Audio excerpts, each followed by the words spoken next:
Hold on, y'all. Hold on. All right. Okay, so StreamYard is finally working for me today. Welcome.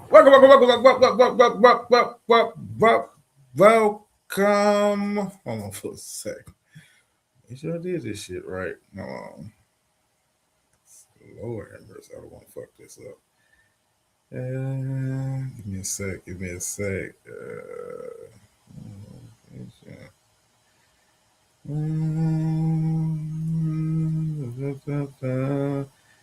Give me just a sec. I'll be still kind of getting shit together. Okay, cool.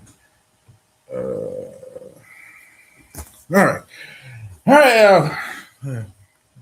Trying to get shit together. And shit just don't wanna. There we go. Okay. All right.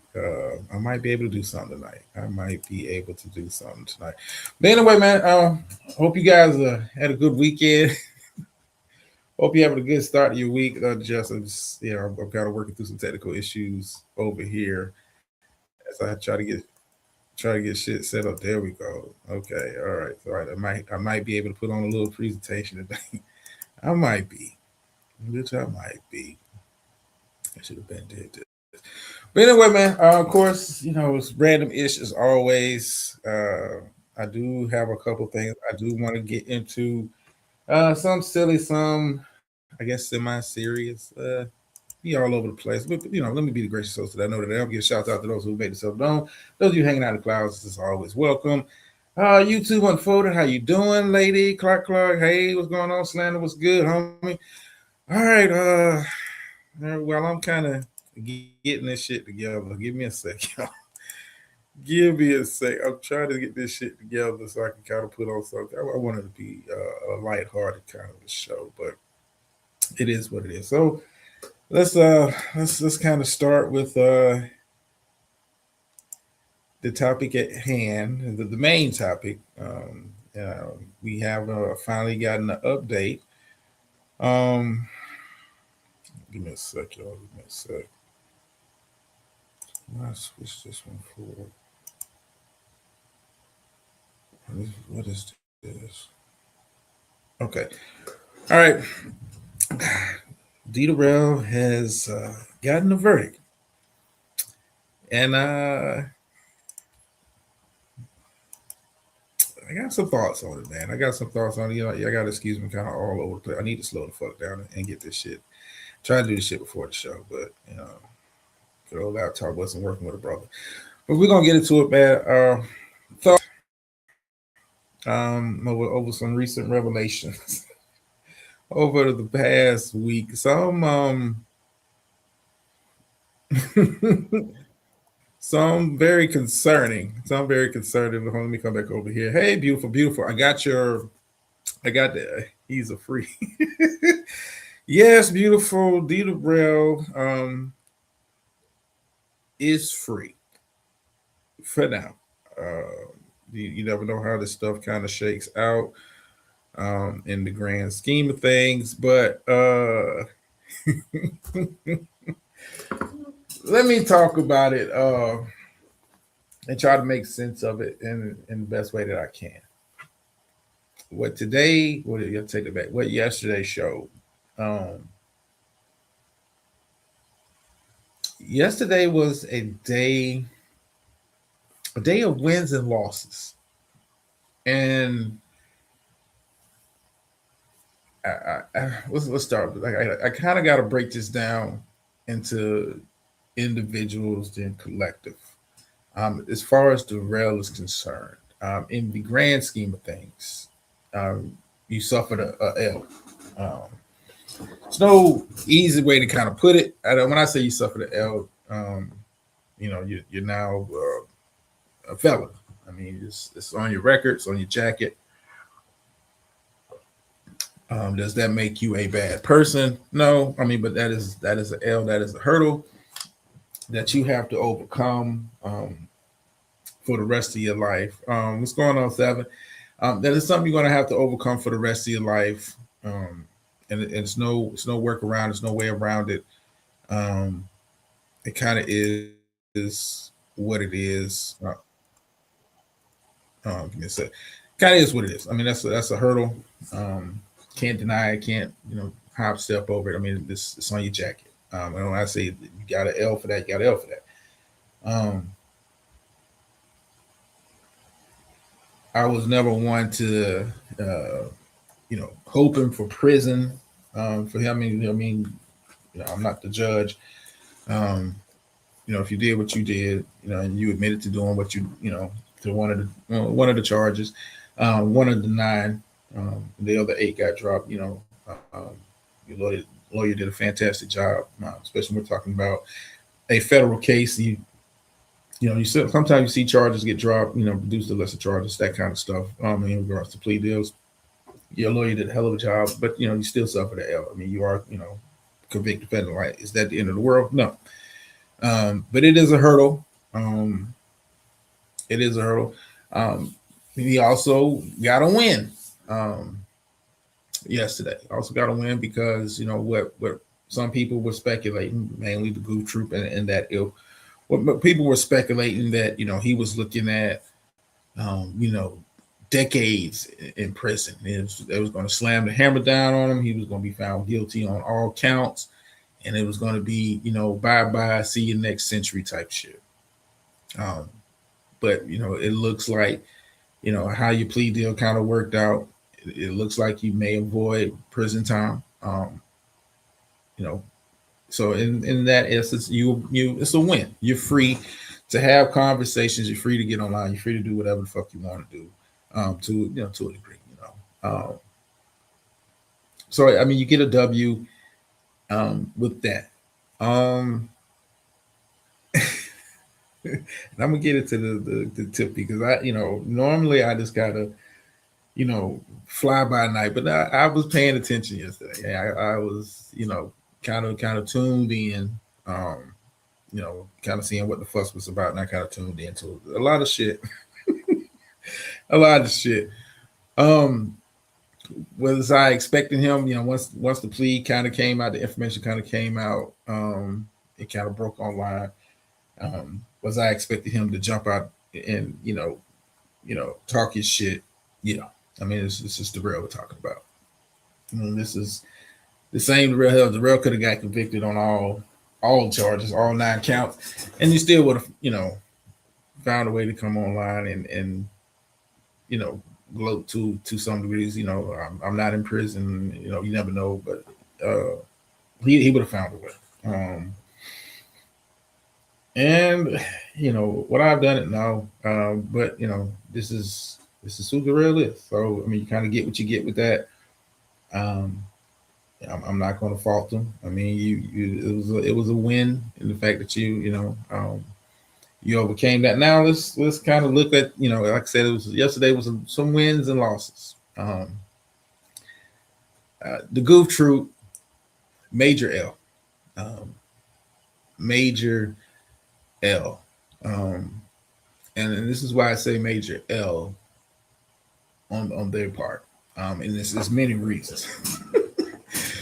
For months, they have been, speculating, gyrating, pussy popping, twerking, all on lines, saying that this man was going to get convicted on all these counts. He was going to convict on all these charges. They were speculating how much jail time he was going to get, and if he was going to meet Big Bubba in the cell, and giving him jail advice. They was like going real overboard for months since the story broke. I want to say was it late last year? I'm not sure. I'm not. How you doing, Dr. Nikki? I'm not as locked in as I used to be. But I think it was last year. But they've been speculating for months ad nauseum. He's going to get this. He's going to get that. He's going to get this. He's going to get that. He's going to get this. He's going to get that. He's going to get this. And was elated. Was having the time of their lives, hours and hours and hours and hours, days worth of content, speculating anytime any legal paperwork came out, any updates. He was looking at this, he was looking at that, and when it didn't, when the plea came out, when the verdict came out, and he was only convicted on one count, and then you saw the amount of money that was involved, and you kind of walked away with egg on your face. Oh, you've been telling people you had your fake legalese up there. What's up, twin? You had your legalese people up there, your fake lawyers, and I'm gonna talk about that in a second, because yeah, I found that to be very hilarious. You had all this legal expertise, and it fell flat. This is not the what you expected. This is not what you was parading around the people. This is not what you was upset at people because they didn't want to talk about it. People did not want to speculate because let's keep it a bug. At the end of the day, the real deal what he did, and I don't think anybody is naive to the fact. I don't think nobody. Nobody is naive to the fact. Nobody is dumb to think, hey, he did. I mean, he got charged. We were talking federal charges. It wasn't like a whodunit. It's not some sector mystery.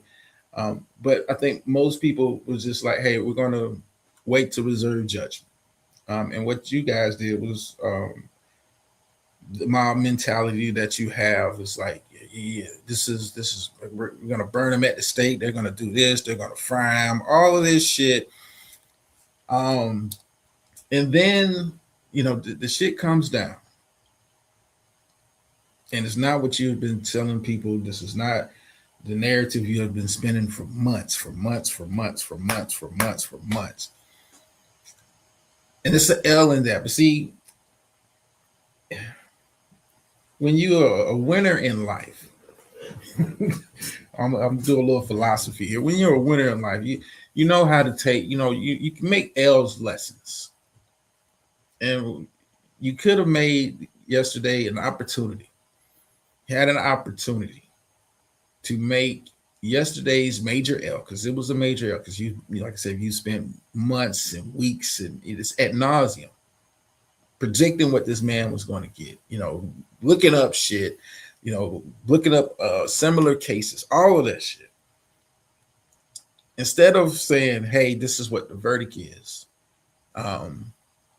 this is not what we expected.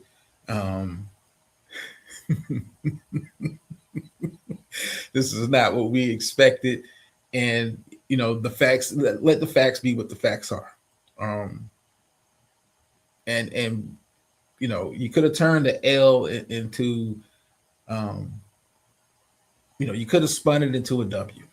But, in typical Goof Troop fashion, you managed to find a way to dig yourself even deeper with the L. And this is, I'm gonna kind of break it down for you, break it down for you a little bit further, because like I said, I was kind of tuned in yesterday. I mean, this is, this was, I guess, major news. So I was tuned in, and I didn't watch all of the Attic Dwellers live stream, but I peeked in because I wanted to see what was going to be the reaction. And of course, I said this is an L. I want to see how they try to spin this L. Like, how do you turn this L into a W? Because you could have turned it into a W. You could have just focused on, hey, he was convicted. We told you he was a fraud. Now is, legal documentation out there saying that he was a fraud. And, you could have spun it into, this is what we told you guys we were fighting for. We were all about getting fraud out, fraud, targeted fraud in the community. And here we have one of the biggest fraudsters that was in our space, and we exposed him. You could have went that route, but what did you do? And this is the part that I kind of peeked at, because I didn't listen to the whole shit. Because to me, it's like, once I heard what I heard,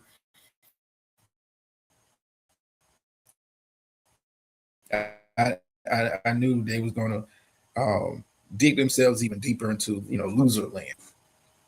The fact that you have you know, the paperwork is out. It's there for anybody to read it. Links was posted. And then just, you know, let's focus on the fact that, hey, he got convicted on one count. You could have kept the focus there. You should have kept the focus there. But to see a panel of some of the most uh, idiotic motherfuckers, the most ill-equipped people to kind of break this down to an audience. This the most illogical talk. Now, I want to say it was 14, 15, how many pages it was. And pretty much everyone knew before the live stream even started what the what was. People were kind of just peeking in just to see how bad the crash out was going to be. And oh man, was the crash out bad. Was the crash out bad? And when I looked up at the panel and I see the attic dweller, I see the crazy bitch in California. I see the massage therapist, and I see the prostitute, and I see the truck driver, and I see the lawnmower man, all on a panel, reading through this shit word for word, like that was going to change the outcome of what happened. Like that, you reading it and trying to dig deeper for deeper meaning. You know, it was, listen, beyond funny. My chest hurt from laughing to watch, you know, this struggle panel trying to digest what happened to them. And when I say happened to them, just trust me, each one of those people up there on the panel were heavily keeper. We're gonna get into that too, because it was a lot that kind of went on, and I'm gonna do that before we kind of get into the show. But when I say these folks were heavily invested, and they felt hurt, they felt betrayed by the legal system that they love to run to, love to champion, love to bug and harass and call all day long.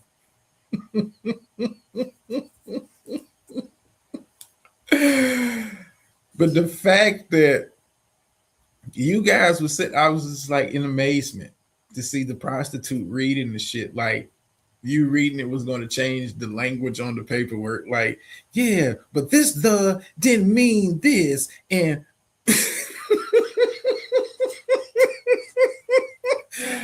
and then you had the massage therapist. Like, yeah, well, what could have happened was blah, blah, blah, blah, blah. And he could have did this. And we like, shut the fuck up. Like, what the fuck is y'all talking about? What the fuck is you talking about? The verdict is in. How you got to the verdict is fucking irrelevant. But to see this struggle panel trying to make sense of the L that they're forcing themselves. Like, you didn't even have to. You could have just reported on the shit. Like, hey, this is what it was. We told you we was fighting fraud. Blah blah blah blah blah. No, you fucking sat there and held that L close to your hearts. Close to your hearts. And it was a joy to watch. For the limited time I was like, look at this shit. Look at this. And this, I guess we're going to go on for like another 4 or 5 hours. Like, oh.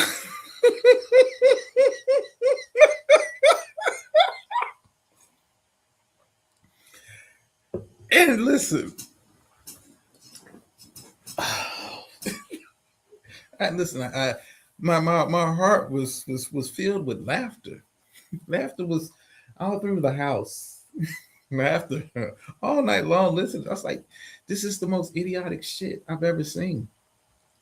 Like, you're mad that he got an L. Listen, Durrell took an L in real life. That's like, but you're mad that the L wasn't as bad. He lost by 2. You wanted him to lose by 50.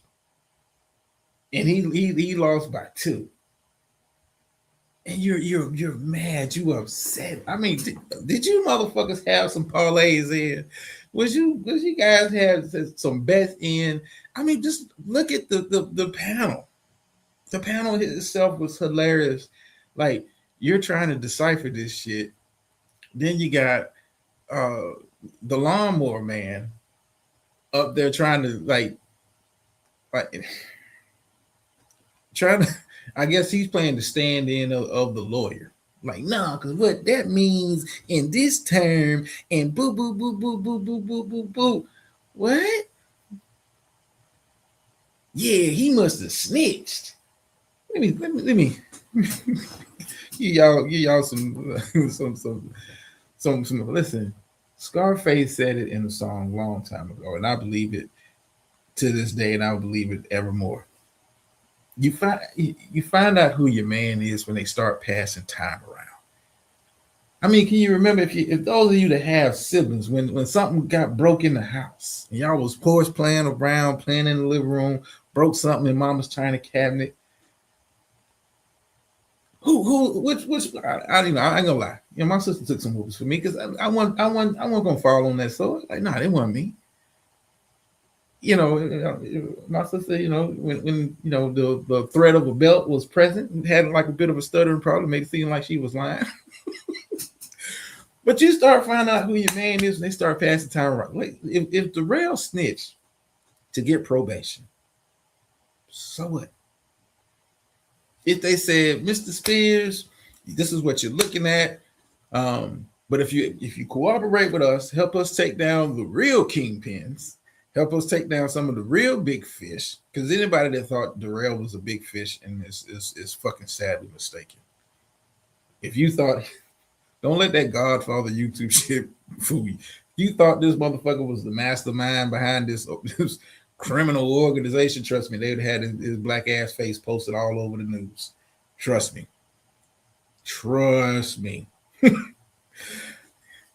But you think they came to the rail and said, this is what we're going to offer you if you do XYZ, cooperate with us, tell us what what we don't know, point us in the direction of where we can really get the people we want to get. And you think the real fucking pointing, motherfucker, please. And I ain't mad at him. I ain't fucking mad at him. If I gotta point the finger at somebody to stay free, hey, you're not looking for me. I'm just the local corner nigga. What's up, Joe? I'm just the local corner nigga. You looking for the kingpin? Okay, cool. You know how this works. You start finding out who your man is when they start passing time around. Who's going to sit up there like, yo, man, you can whoop me, take me and give me belts. Get it. Yeah, mama, whoop me. I'll take the licks. What?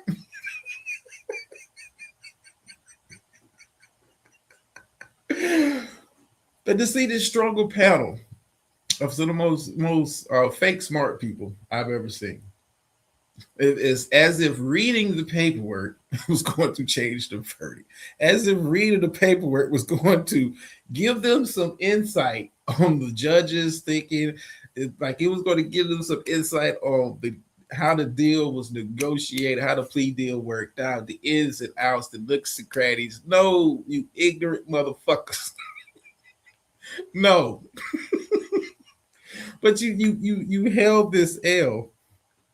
You held this L. You took it to heart and was mad. And the kicker, and I scaled through. I was like, this is a struggle. I said, I heard Darrell hit the panel, and this got up there and just started laughing. He immediately left, and then he went live, and we'll talk about that. But am I surprised he went up there just to have a good? I mean, listen, 6 hours plus at minimum is what you're gonna get from that goof troop. But you got all these fake attorneys that don't know shit about. Listen, these motherfuckers can barely read.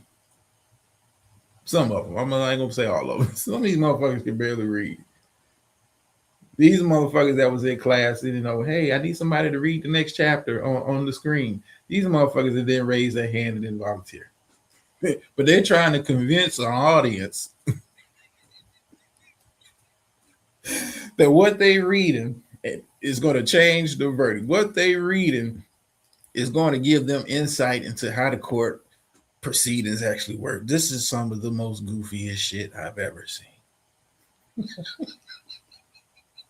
The goofiest shit I've ever seen. Now, if the speculation wasn't bad before the verdict, the speculation got worse after the verdict. Well, he's gonna probably get this, and this. I was just watching this, like, and it's not even just the people on the panel. Some of the people in the chat, like, visibly upset, visibly upset. You can just see, even when they're typing, it's like these motherfuckers is mad. Like, you do know this dude got convicted. It's just not as bad as you thought it was going to be. And you still mad? Oh man, but when that hate in your heart is strong, man, when that when that hate for your fellow man is that bad, when that hate for your fellow man is that all consuming. I mean, yesterday revealed a lot of shit about a lot of people that listen. I've been observing for a long time. They revealed shit to me. I knew these dirty footholes was the scum of the fucking earth. These was bottom feeders. I knew, but this was like, let's go to put it on full display. You've been campaigning. I mean, you've been going to different sectors, talking about the fraud father, all of this shit. And instead of just saying, "Hey, this is what it was,"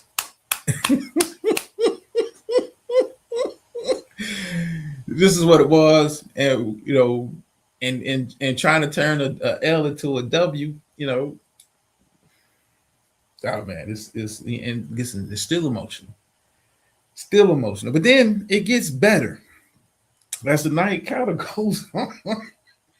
The night kind of goes on. Darrell says, "You know what? I'm gonna go live, and I'm gonna take a victory lap while y'all are up here discussing, for all intents and purposes, a resolved case." A resolved case. And listen, they're not done trying to pursue something. They're doing everything in their power. They're contacting every lawyer that they can, every legal department that they can. They're calling the judge's office. They're calling everybody, trying to find a way to get their lick in. And the Fed said, "No, bitch, we already got our lick in. We're good.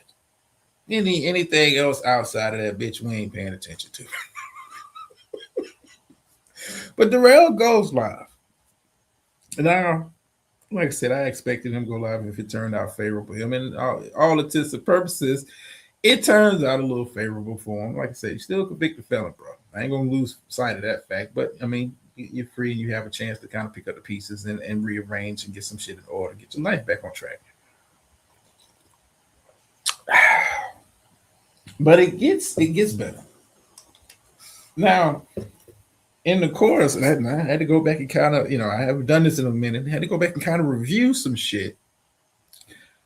But it seems that, the concubine, as she is called, the mistress, the ex-mistress, decides to make an appearance on the day that the verdict is released. Now, I haven't, well, then again, I'm not in chat rooms like that, but I haven't seen this person. I'm not subbed to them, so I don't know what the fuck they've been doing. But I find it very curious. Here it is. The verdict drops, and all of a sudden you're back in chat rooms. You're back. You feel like this is my chance to get back on stage. And did Darrell put you on stage? God damn. Now, I think most grown people have done some shit in the bedroom that you're not willing to discuss with just the general public. I mean, that's some shit you kind of keep to yourself. You're like, hey, that's between me, the missus, and whoever else you fucking with out there. But Darrell says, "I see you. I see you." And I just find it, curious timing that you decide, hey, he's back center stage.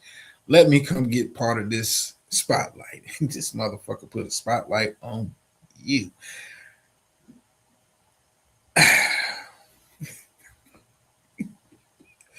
Do you like ranch dressing or Caesar or French Italian dressing with your salad?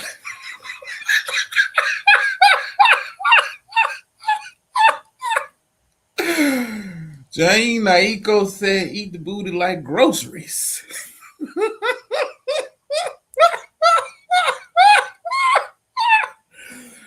Oh, you was giving D Rail that Costco treatment. Oh, you were treating his ass like Publix. Oh, you were treating his ass like a motherfucking Kroger. Oh, kind of motherfucking grocery.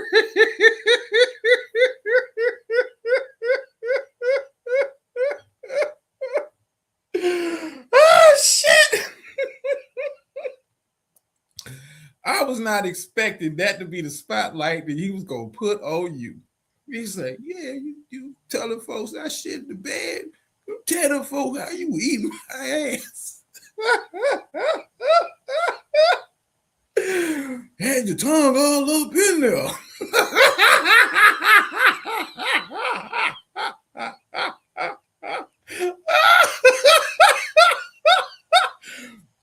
What makes it even funnier to me, Joe, I get it. She admitted to it. This what makes it even funnier to me.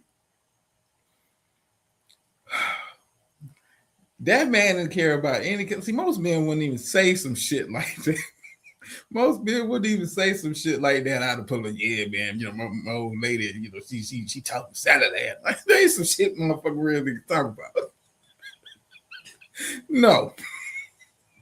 But this nigga said, fuck that. I'll be embarrassed. I'll be a nasty nigga, but you gonna be a nastier nigga.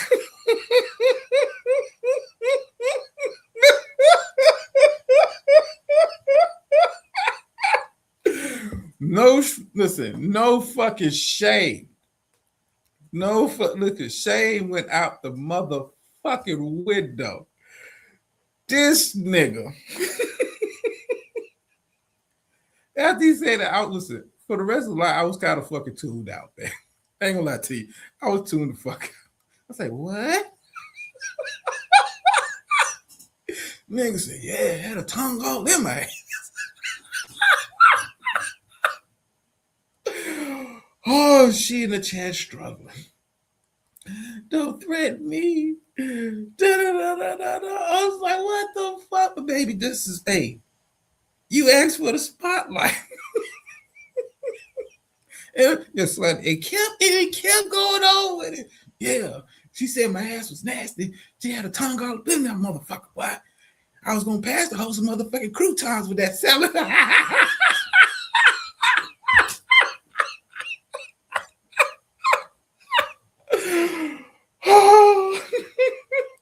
Oh shit. No, listen, no fucking shame. No shame. No shame. Like I said, most real niggas are not talking like that. Most real niggas is not talking like, if that shit happens, like nigga, that shit you gotta keep to yourself. That stays behind the door. That nigga have no fucking shame.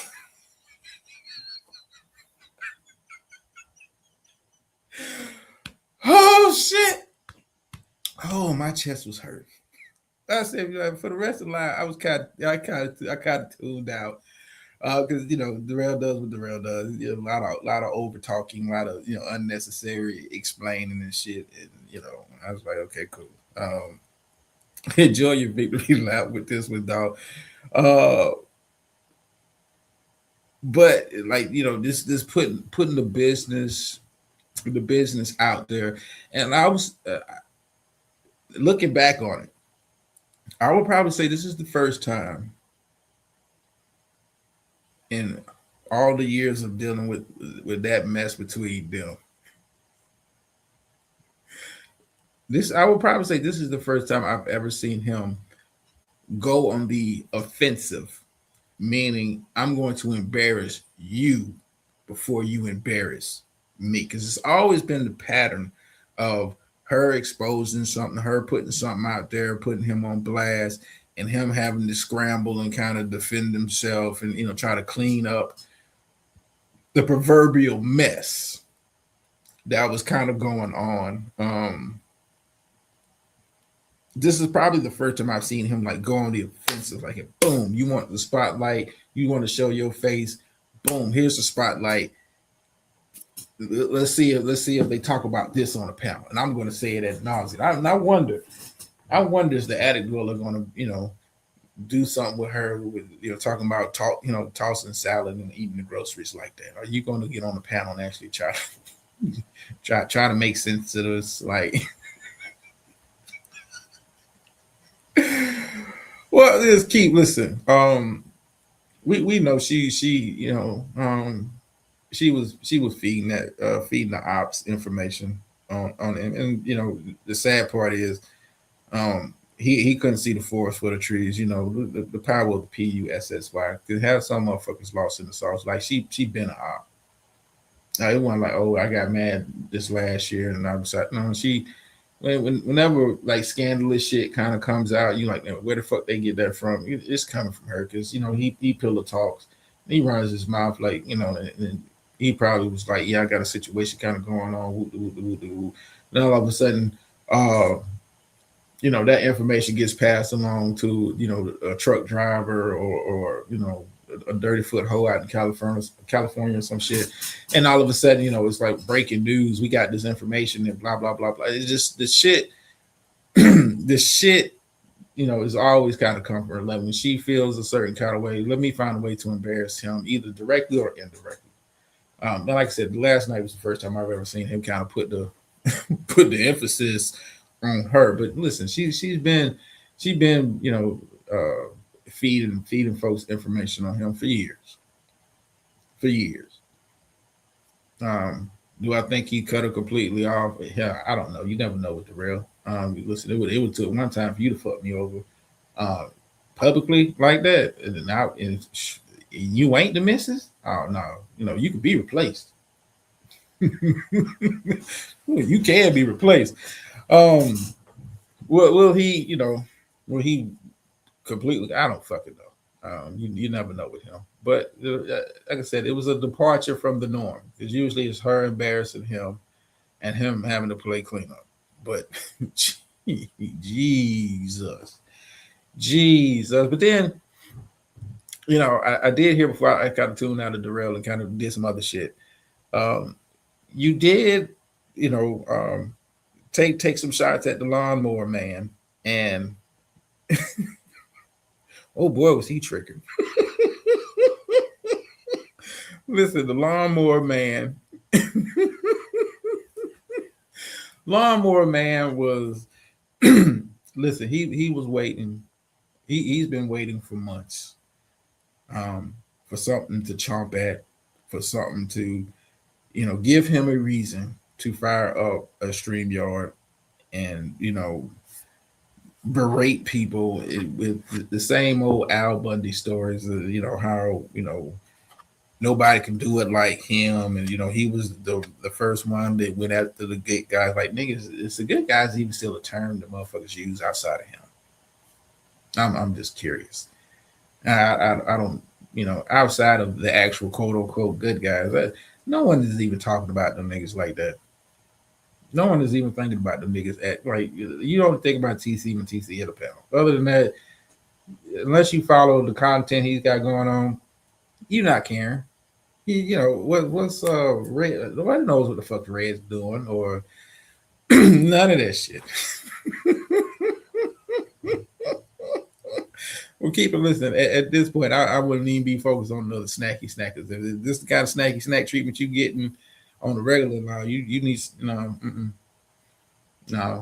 you need leave that ilk alone. But you had the lawnmower man go live, and listen, I watched. I was one of the I guess the foe in the check. I was bored. I said, so this nigga ain't said shit on the live stream in months that I really even want to hardly pay attention to. And it was like I said, it was a lot of derail this. I'm gonna see you. I'm gonna come get you. You talked about my son and yada yada yada yada. Yeah. Keep listen. He went live twice. Oh, he was super triggered last night. Super duper triggered. Hey, yeah, the part I came because I ain't watched the whole shit because nigga, I can't listen. I can't take that damn nigga babble. Um, but so much. I'm be honest. I can't fucking take it. That nigga babble just do something to me. I can't sit there and listen to that shit ad nauseum. Um, the fact that you bringing up folks that don't even talk about you, like nigga. When I tell you some of these niggas is still hurt, they still hurt in special places in special. They stuck in a phase of their life where that pain is stuck with them and it won't let them go. Nigga, you still talking about of course you talked about Trill. I heard my name and like nigga, I'm not even around. Nigga, you still talking about the blackout.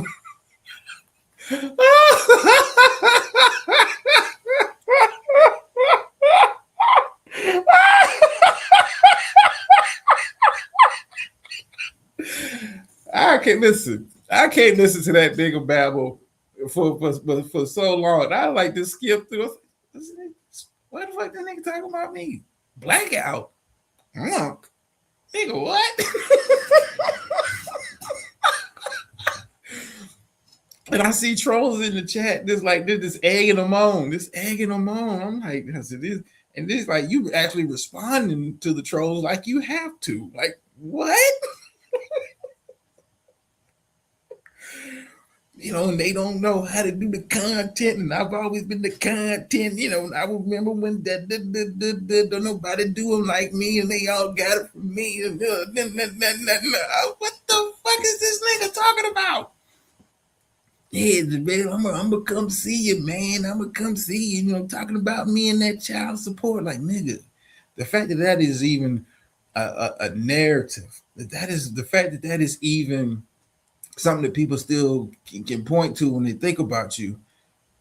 Fuck all the YouTube shit. Taking care of your responsibility as a man comes first and foremost, motherfucker. You understand what I'm saying? I don't give a fuck. If I gotta go out the house looking bummy, if I gotta go out the house, so whatever, looking however, but the family is straight. I don't give a fuck about public perception. Like nigga, I wish some motherfucker would be talking about, yeah, you owe $200. But you supposed to be in Aspen? You supposed to be in Vail and all of these spots and what? The fact that I'm not telling you to get on here and show your kid, my nigga, but like, no, let's dispel that. Give a little honor. He'll show you how to, properly do content in regards to child support paperwork. What the fuck? Like, nigga, I wouldn't let that be a narrative. But hey, to each his own. But yeah, it was a lot of the same shit. Like I was just like, what? What? Yeah, because they had they had to block out the smoke because the smoke was the only one bringing. I was like, nigga, what? What? So, I fall asleep. I fall asleep. I said, you know what? Let me go this. I wake up a little bit in the middle of the night. I said, let me just look at a couple community walls. Let me get, fall back asleep. Just out of curiosity. Then I see Gates did a video. Pretty much, talking about how they took an L, blah blah blah blah blah. And I said, okay, I'll listen to that at another time. I said, see what else is going on. I said, let me go check, the Lawnmower Man's community wall because he was spazzing the fuck out too. Spazzing out. I said, let's see if he's gonna do something else goofy up there. Then I said, you did another live? I said, you got mad at G Gates?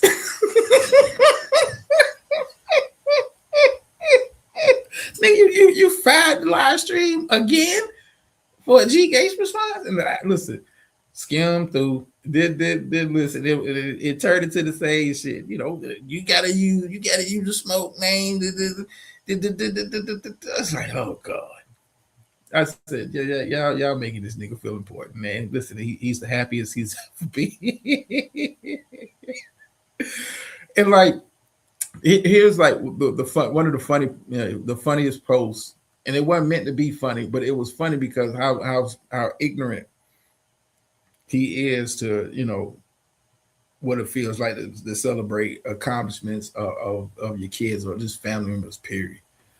You posted a picture of Darrell and his wife sitting, and their son sitting down at the table, um, doing a signing to whatever school he's going to for sports, and you posted that photo. It's like a way to kind of shame him. Yeah, $1.5 million. Like nigga, I don't know where y'all getting these numbers from. Um, you gotta wait till the fuck this is supposed to be the criminal justice major with 3 degrees. Nigga, you gotta wait till the actual sentencing to find out what the full amount of restitution is. Like, that's how it fucking works. You don't find that out at sentencing. You find, well, I mean, not when the verdict is, disposition. You find that out at sentencing that, hey, you're going on probation for this long and you're going to have to do this and you're going to have to go to such and such, they put you in classes or, fraud classes or whatever the fuck they got, that all that comes out in sentencing. Like, so where the fuck y'all getting 1.5 million? I'm not sure. That's normally when it's done. But hey, the lawnmower man is the legal expert that we never knew we needed. Okay. But the fact that you posted the picture as a way to kind of shame him, like, yo, his son is signing to go to college on a scholarship for athletics, which means if he's on a scholarship, to part of that tuition, if not a full ride, part of that ride is funded by the school. He's on a scholarship. You understand what I'm saying to you? I mean, but this is the football legend that didn't get to go to school on a scholarship. So he wouldn't know what that feels like. National Saturday, he wouldn't fucking know what that feels like. I mean, instead of this is what you use to try to take shots at Darrell, like that is a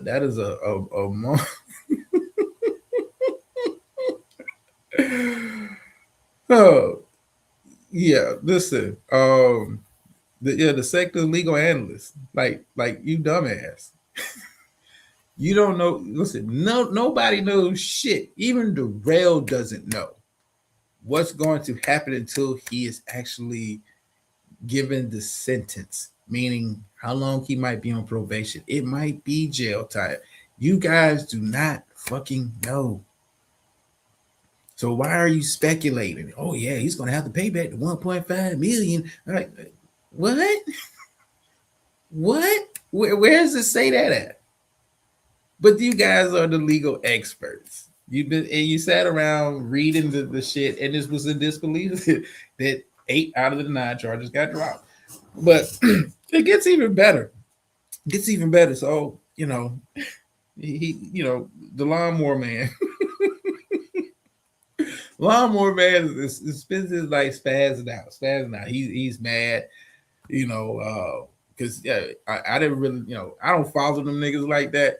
I didn't realize he was, the legal analyst for that team. Like, yeah, you got to listen to me, because I got 3 of them things, and I'm gonna tell you, this is what this mean and that what this mean. And when they say juror, that means one person in the jury. So you got to understand. See, when the lawnmower man tells you something, when I say juror, it got to be 12 of them. Sometimes it's more than 12. You know why it's more than 12? Well, tell us, lawnmower man, because sometimes you got to have alternates. But see, y'all wouldn't know that because you weren't there with me when I was in the gym.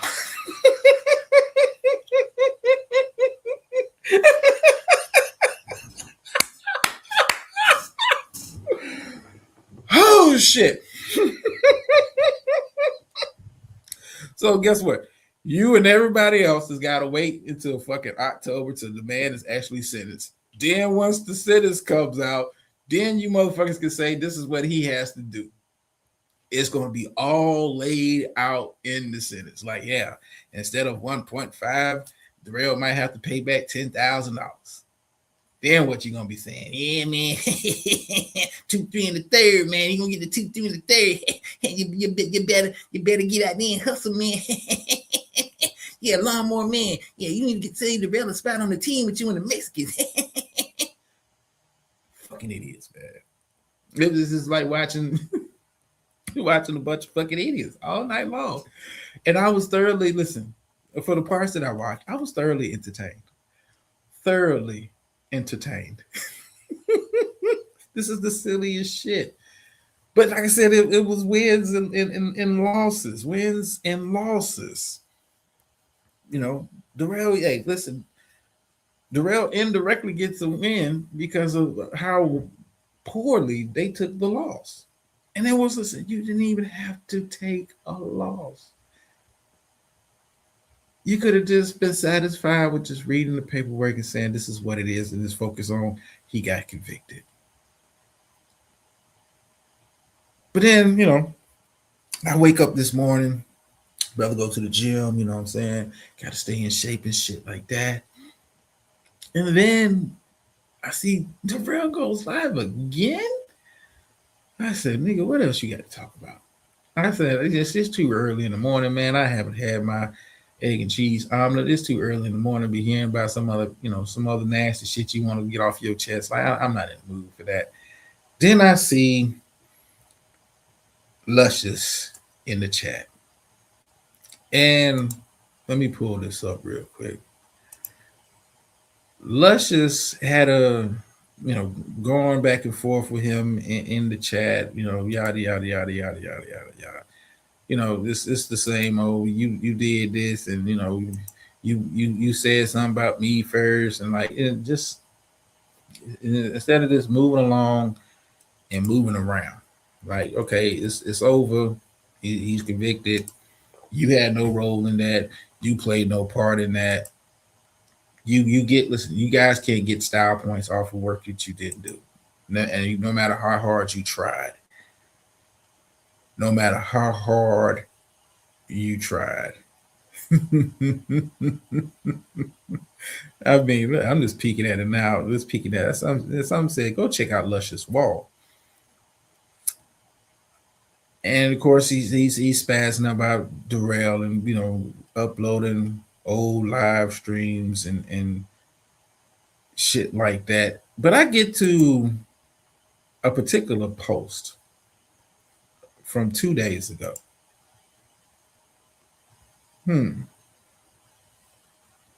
I get to a particular post. Yeah, you got to keep up, baby. Yeah, let's. I get to a particular post. This out of curiosity. I was like, let's see how long this spaz out about Darrell and this shit gonna go. How far back is it going? Now, it's always funny to watch. It's always funny to watch the accident once you've gotten to your destination. You watch from a safe distance in your parking spot with your mocha latte coffee and shit like that. But for years, folks have been saying that they've been calling Luscious a scammer. You use the money to buy a new vehicle. You use the money for everything but for what you said you was going to use it for. And for years, Luscious has been telling people, no, that ain't what it is. You don't know. That's a lie. I'm not a scammer. No. That's not what it. They're lying. I didn't buy a new truck. I used the money to do this. But I guess with Darrell's pending verdict, you felt the need to step into the booth and provide a confessional. Now, like I said, for years, you have been saying that, no, you're not a scammer. You used the money for this, and people, we just didn't know. So why would you assume that I was scamming? Yes, there was a newer vehicle there in my driveway, but I'm not a scammer. And you in a fit 2 days ago, lay out in detail. This sounds like a full blown confession, an admittance to stealing from the people. Oh yes, keeper. He told on himself. And I'm gonna read a small excerpt because this is a very like this is very confessional like. This is a very long post, and if you want to take the time to read it in your own time, you can. But I'm going to read you a small excerpt from this community post that I found to be um, very interesting. So he goes, in October and November of 2020, I raised approximately $2,000 while dealing with ongoing online attacks against me and my family. Okay. I remember the fundraiser. I remember quote unquote bad reviews given to your wife's business. And that's a indirect consequence of your interactions with people on the internet. So I remember this period, but I'm just going to read the confession. I'm going to kind of break it down as we kind of go along. During that same period, my wife's business was taking a hit from false reviews and comments. Now I've said this at nauseum for years. Like, look,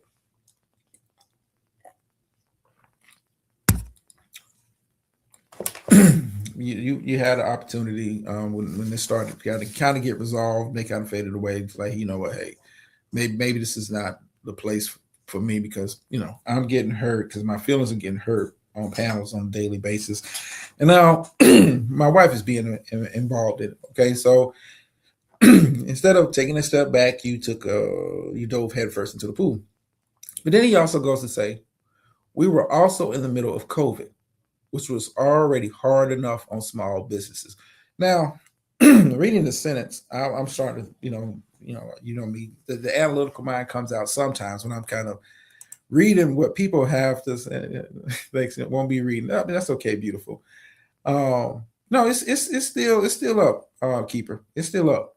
It's still up.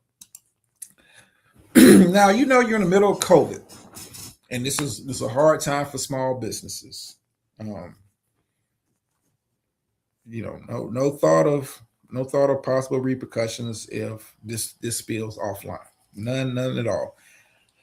I mean, but then he goes on to say, at the time, I publicly said that some of the money was used to address false comments that have been made against my wife's business. That's true. I'm not going to take your word for it. I'm not. Your track record of being a liar, especially with me, is piss poor. So I think even in the middle of this confessional, you just can't hold on to the truth. What people rarely mention is that I lost my job on December 4th, 2020. What does that have to do with the $2,000? This is your post now. That you raised approximately $2,000 dealing with online attacks against you and your family, mainly involving your wife's business. What does you losing your job have to do with these online attacks and what you was intending to use the money for? I mean, you literally just said some of the money was used to address false comments about that had been made against my wife's business. Then he goes on to say, I'm not going to read all of this. Then he goes on to say, now this is this last sentence. What people rarely mention is I lost my job in 2016. See, this is to set up. This is to set up. This is to set up the rest of the fake confessional, because there's some truth in here if you read between the lines. But this is to set up. Hey, I've painted I've started to kind of give you the broad strokes of my victimhood. Now let me kind of give you some more, I've kind of given you the rough draft and it's kind of the layout of what my costume of victimhood looks like. Let me go into some of describing some of the accessories on my outfit. Then he says, suddenly I wasn't just dealing with online attacks. I was dealing with unemployment, a mortgage, household bills, and the uncertainty that many families experience during that season. I mean, nigga, this is life. But you're trying to paint a picture of. I want you to be sympathetic to the rest of the story that I'm about to tell you in regard to what I did with the money. Now, this is a so-called man of God, but showed no sympathy, no empathy for D. Durrell facing possible unemployment, issues with his mortgage, household bills, and the uncertainty that many families experienced and still experience to this day. But he wants you, the reader, to feel sympathetic. He's painting the picture of victimhood. He's painting this picture of, oh, woe is me. I was dealing with unemployment and more like this is regular. This is regular shit for everyday people. What makes you any different? But he's trying to soften the blow when he tells you what he really used a lot of that money for. What he used the majority of that money that people contributed. He said, I also spoke with some of the people who had contributed. Several of them told me something I have never forgotten. Take care of your family. Now, I'm not the sharpest knife in the drawer. Hold on for a sec. But nigga, if you hold a fundraiser for a particular purpose, if you hold a fundraiser to say, hey, well, let's go use Girl Scout cookies, for instance. Hey, little Josephine is selling Girl Scout cookies. Can you contribute? It's $15 a box. Can you contribute to this so we can, the money that you contribute to buying these Girl Scout cookies, or whatever the fuck she's selling, is going to help her pay for the trip to San Antonio for the Girl Scout Super Bowl or whatever the fuck. You know what I'm saying? This it's going to pay for something else, but I need you to contribute. Or when people do GoFundMe, hey, we lost everything in a fire. And they show you a picture of like a burnt up room or something like that. Anything you can contribute will be helpful towards helping to pay for the stuff that we lost in the fire at our home. He's using this to set it up, but you spoke to several people to contribute. Several of them told you something you've never forgotten. You said, take care of your family. Now, I said that to say this. It sounds like a misappropriation of funds, and the whole pretense of this is for lawyers, so to protect my wife's business. Not once in your scam to collect money, not once did you, mention your unemployment. Not once did you mention your mortgage. Not once did you mention your household bills. Not once during this time that you collected money and people was asking for updates on what you're doing with the money, what's the progress with it, because this is what you told us. You told us you was going to get a lawyer to get those reviews off. The reviews are still up there. People were asking for updates. People were genuinely asking for an update on something they may have. Listen, some people just wanted updates to be having updates. Some people actually contributed money to you, no matter how small, but they wanted updates. But at no point when you asked for this money, it was supposed to be for legal, to maintain, retain legal person, like legal people, a lawyer, to handle Google reviews. This was the purpose. It was never for the purpose of your unemployment. It was never for the purpose of your mortgage. It was never for the purpose of your household bills. You left that part out very conveniently. So I just find it very hard to, to think that if I'm a person that contributed money because you needed this for this legal purpose, and then you turn around and say, "Hey, I'm not using it really for that." I mean, I might spend like $50 to talk to an attorney to get a free consultation or some shit. Throw them 50 just to say I did it, but this is what it's going for. It's going to keep the lights on. It's going to put food on the table. Now, most people are not cold hearted, but then they're gonna look at you sideways like, nigga, that ain't what you asked me for the money for. It's like a motherfucker asking you for money, like, hey man, I'm a couple $100 short on rent, and you give them a couple $100, and then you go to hang out with them the next week, and they're like, man, I'm getting evicted. Or, well, look, you told me you needed this for rent. Well, no, I needed it for something other. You feel a kind of way because that's not what you gave your money for. Oh, no, man, I took that money you gave me for rent, and I went to the Jay-Z concert. You feel a kind of way. You understand what I'm saying?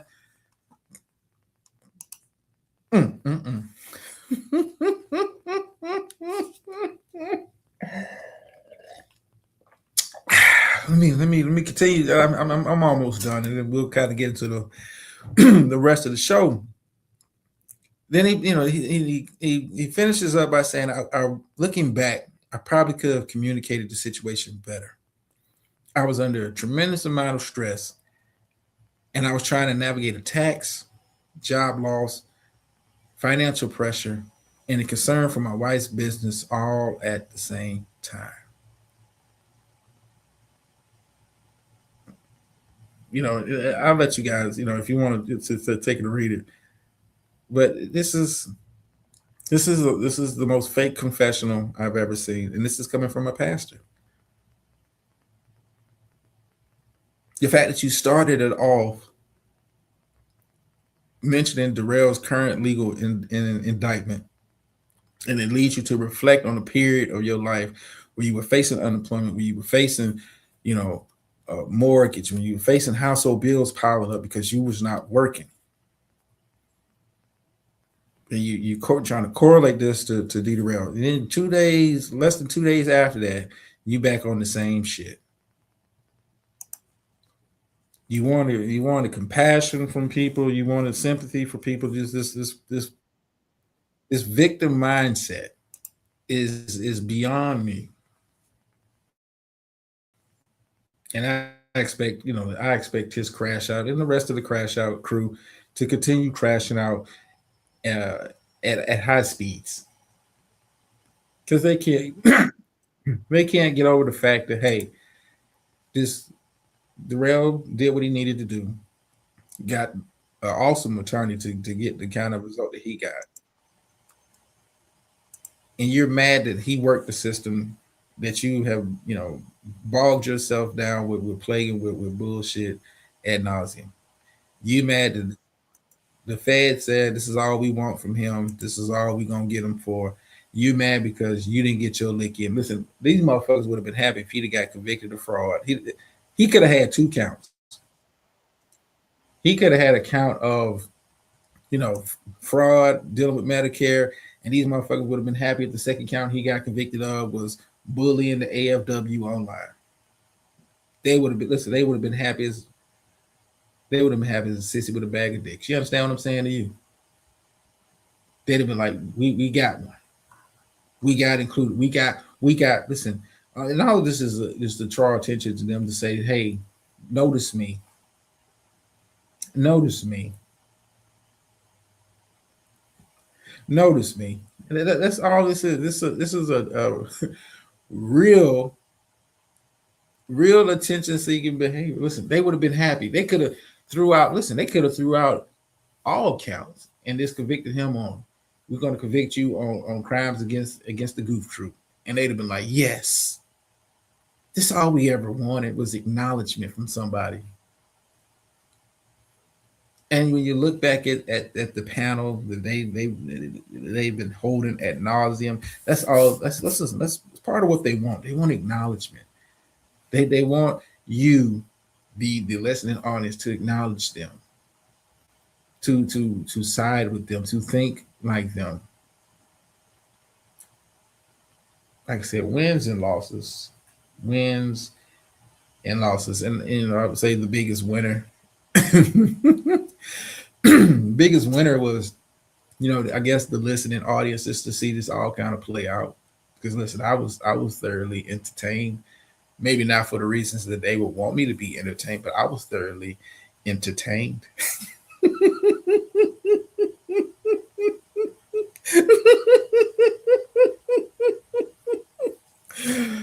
Oh, it brought a joy to my heart. And this to see the crash out, and this is going to continue. It's going to get even worse when they actually see the actual sentence.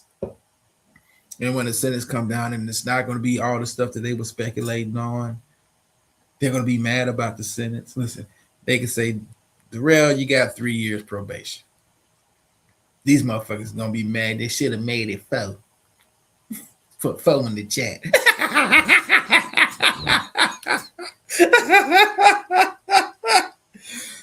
Part of your sentence, Mr. Spears, is you're gonna have to go to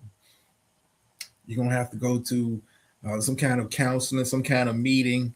And then it's gonna be a group of motherfuckers like, yeah, man, yeah, he going to some blackout meetings. Yeah, he need to be doing that. Yes, Mr. Spears, instead of paying, 1.5 mil, we're gonna hit you with 1,500. Yeah, or no, better yet, how much did he say he long killed? That would be this magical. This magical.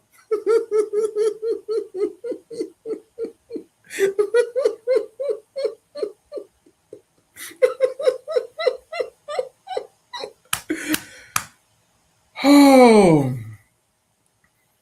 yeah. Listen, confining Doodoo Brown, Josephine. Jesus, that's a woman that didn't know how to play her position.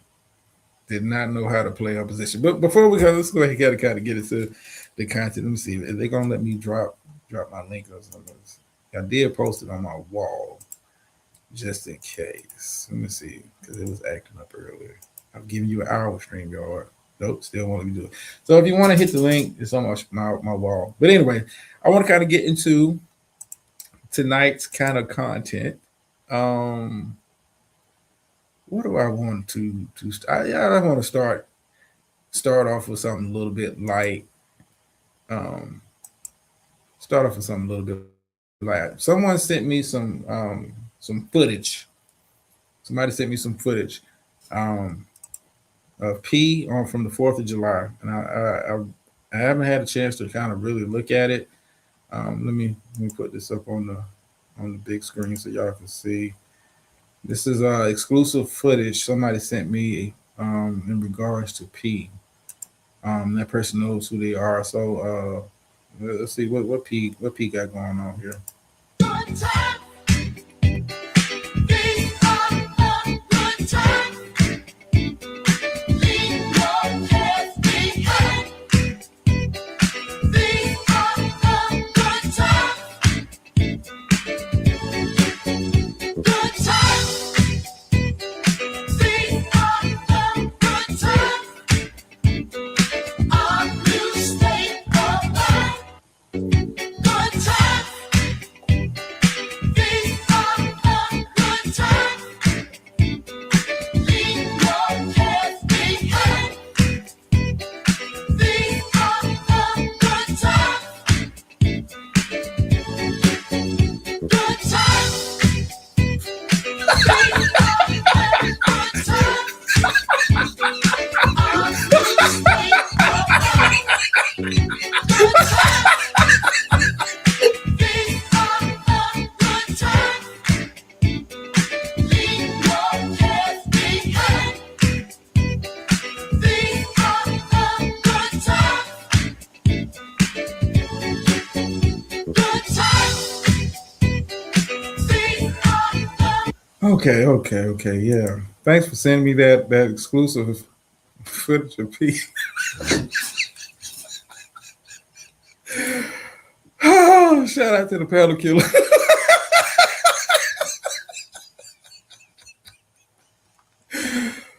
Oh, jeez.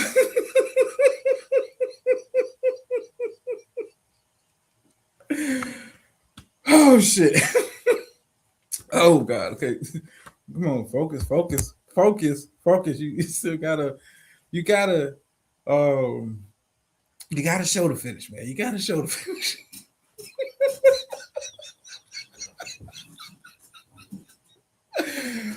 Oh, if you need that clip, let me know. I'll send it to you.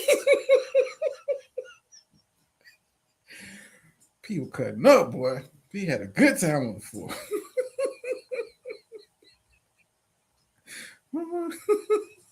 Only thing missing was the sippy cup. Hey, man, I guess you had to put it down to get the jam. Now, keep it. You know what? I might do that. Keep. I might do that. Yeah, I might do that. This for good old P. I might just do that. I might just do that. Um, Now, you guys know this is the random ish show. It's whatever.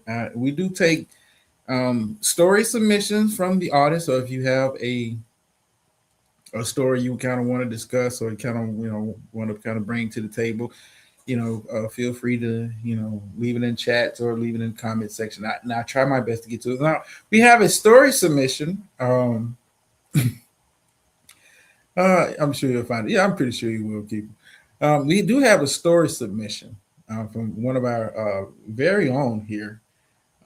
Beautiful has submitted a story that she wants, kind of wants to, bring to the table for discussion, and I want to, thank her for sharing this because it does lead into a very interesting kind of conversation.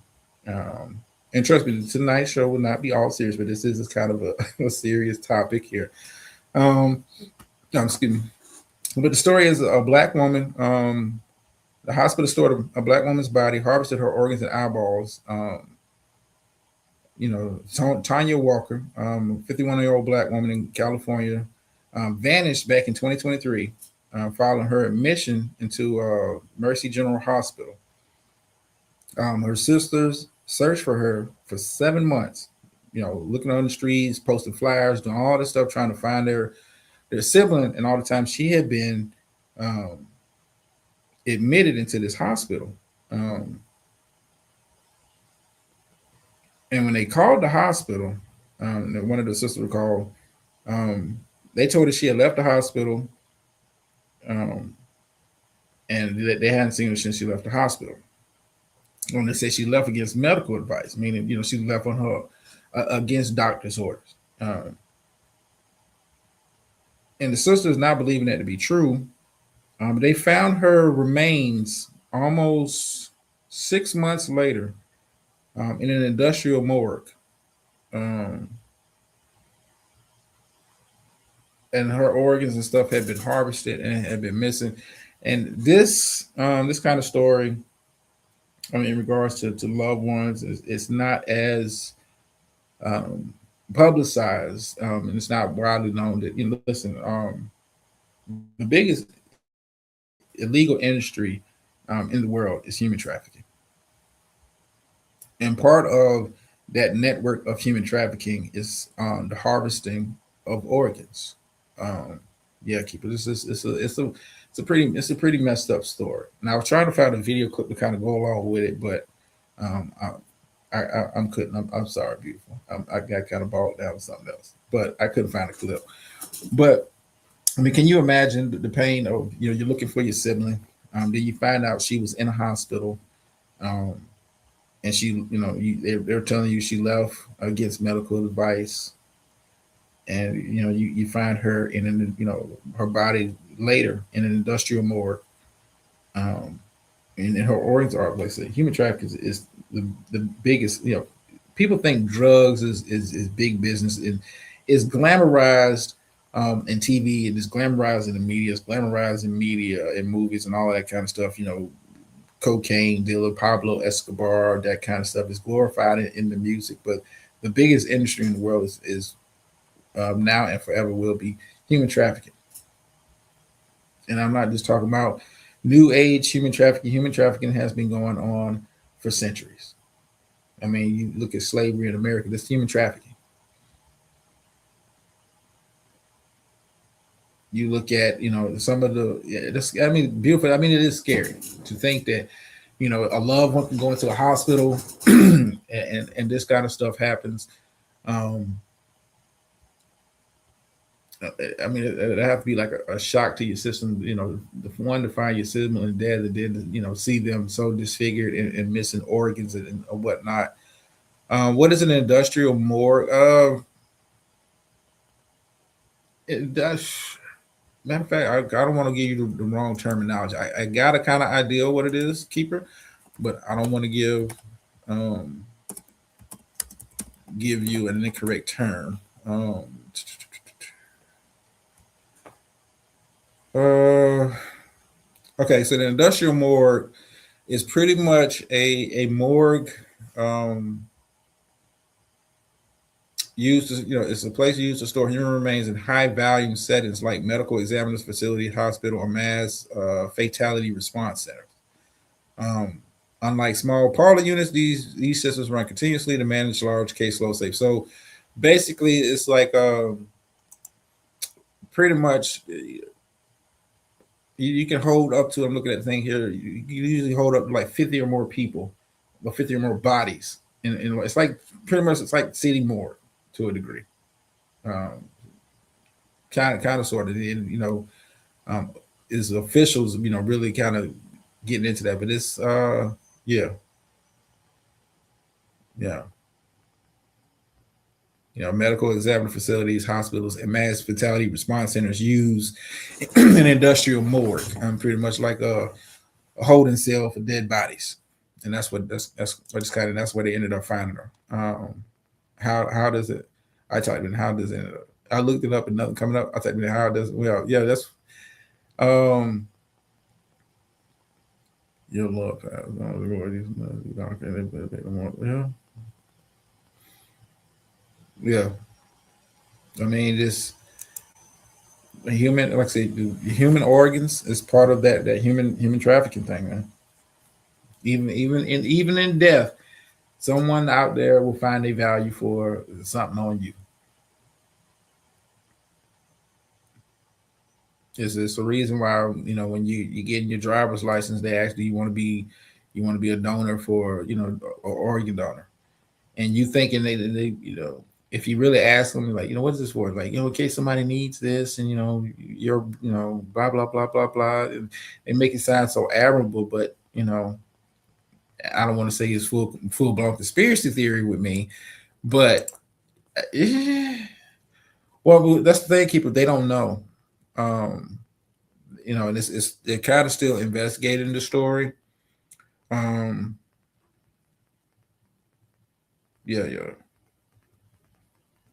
yeah. They're still investigating. So and I gotta see if it's actually been resolved. Um, the lawsuit they did sue the hospital. They said they failed because, like I said, the place is run pretty much by a health system. The supervising health system for the hospital that she was at, which is part of their system. Like AFW Hospital is part of a network of hospitals run by citizens. So they did, sue sue them for failing to notify them or issue a death certificate, and also that her organs have been harvested. Um, you know, when they went to go see it inside this industrial morgue. Yeah, um, they may have picked up obviously. Like, it's a lot, from the time that she left to the time that they found her. It's a lot that hasn't been explained in regards to where her whereabouts, how long she had been um, in the city, well, in the industrial morgue. It's a lot of unknown variables, but the fact that you were able to identify her in the morgue, and family wasn't notified, death certificate was not produced. It's a lot of sketchy stuff, but I assume that and I don't want to say it's all nefarious, but man, you gotta you gotta be you got to be involved in that process with your loved ones, even until they in the dirt, even till they in the dirt. If you think this is going on with just hospitals, it's going on in funeral homes. Not to say all. I'm not gonna say all, but hey, if we can get a couple thousand for this body part. The family's not going to notice, especially if we're talking about an internal organ. They're not going to notice. You know, once we put the suit on granddaddy or whatnot, or with homeless people, that is a large target demographic, especially of human traffickers, especially in the harvesting of organs. These people are typically people that have been on the streets. Family are not aware of their whereabouts. A lot of them don't have identification. It's a major target audience. It's a major target. It's a major target audience for all human trafficking, the homeless community, because they figure if you're homeless, no one's looking for you, no one cares about you. It's easy for me. Hey, Clark, how you doing? I see Clark coming in with receipts. She was homeless. Thank you, Clark. Thanks for doing that update. Yeah, it happens to be. It's a lot of shady shit going on in regards to that whole industry. And like I said, that is the biggest industry, illegal industry in the world, and it will forever. Listen, it'll forever be. Nothing tops that, because what makes human trafficking so attractive to the criminal minded. What makes it so attractive to the criminal minded? With drugs, you have to kind of do stuff to maximize your product, like cocaine. Yeah, it has to be kind of cut down. It has to be what they call stepped on, just to stretch it out, to where you're not degrading the product enough, but you can't be selling pure. You can't be selling coca leaves. You got to break it down, and it's got to be cut down, because I got to get the most out of it. See, with human trafficking, you're a human person. Let's say you get a hold of a 15-year-old child, girl. I mean, you're talking about years and years and years of reselling of the same product, reselling of the same product that can be exchanged for all kinds of goods and services, and you still maintain ownership of that product. Drugs is different. Once it's snorted, it's snorted. It's no getting it back out of the bloodstream and reusing it. With human trafficking, hey, I mean, it's like it's slavery. Human trafficking is a nice way of saying slavery. That's what it is. When you talk about Epstein and that ilk, human trafficking is another way of saying slavery. These people have gotten control of them, usually through illegal means and nefarious means. And we're selling you off to the highest bidder. We're using you to provide a continuous service, and it's usually sexual. But we're using you. Think about it. You can get a hold of a 15. Like I said, you get a hold of a 15-year-old. You can human traffic that person damn near to their 50. You're talking about 30 plus years of using the same product, reusing the same product. And it's some deviants out there that are looking for a particular target audience, and human trafficking fulfills that need. You got weirdos out there that fantasize about sleeping with a minor. That's their fantasy. So the young girls and young boys, don't get it fucked up. Young boys and young girls are heavily targeted, because the younger you get them, the more use you can get out of, quote unquote, that product. Yeah, skin is crazy beautiful, but listen, if they can make if they can make $1 off of it, they will. If they can make $1 off of it, they will. Listen, if they can't sell it on the black market, I'm pretty sure it is some medical facility that would love to have a liver for med students to work on. In the business of selling cadavers. I mean, it's not. Listen, it's I want you to say that word, nasty word, but human trafficking is something that it gets attention, but I don't think people really understand the scope of it, the widening scope of, like, human trafficking is, and it's not just It's not just an American. This is a worldwide industry. I can tell you. I'm gonna tell you a story. It's not even necessarily a story. I can share an experience that I had coming in close contact with human trafficking and didn't know it was human trafficking. Um, if you've ever been overseas for an extended amount of time, if you've ever been overseas and you know lived over there or been over there for an extended period of time, and you start to see what they call in most countries foreign nationals, like people who ain't from here, but this happen to reside here. And a lot of times it'll be women. Let's say you're in Asia, and all of a sudden you see a large contingent of Russian women or women from the Philippines or Thailand or some shit like that. You start to see women from a lot of different countries that ain't from that are not native, and a lot of times um, human trafficking is and like I said, I didn't know I was had that close of encounter with it. Uh, but those women are sometimes over there on contracts, meaning um, you're here. We got a contract with you, so you can send the money back home to take care of your poor family, whatever part of the world you're from. Um, and we want you while you're here under this contract. We want you to entertain men. We want you to try to want to return on our money in some form of fashion.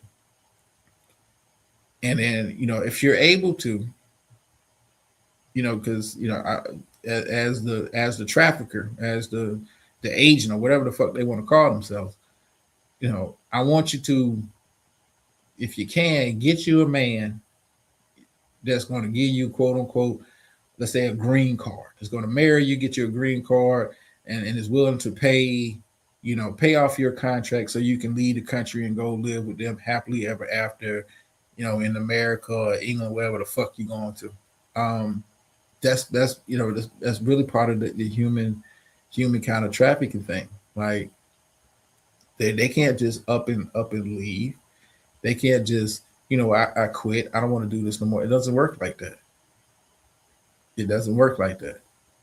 I mean, it is a nasty, very nasty thing, very nasty thing.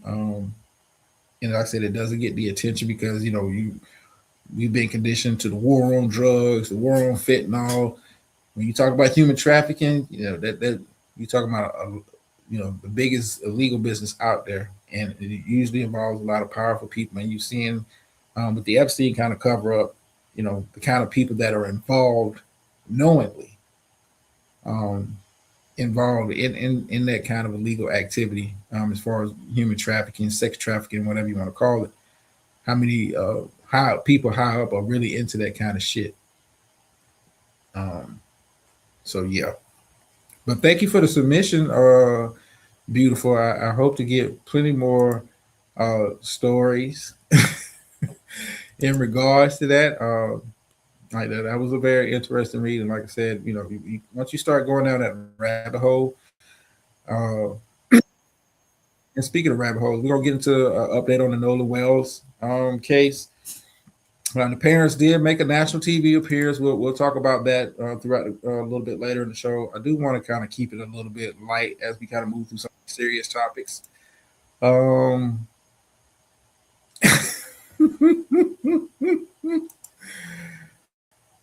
hold on for a second. So, who sent me? I'm looking at somebody. Something sent me.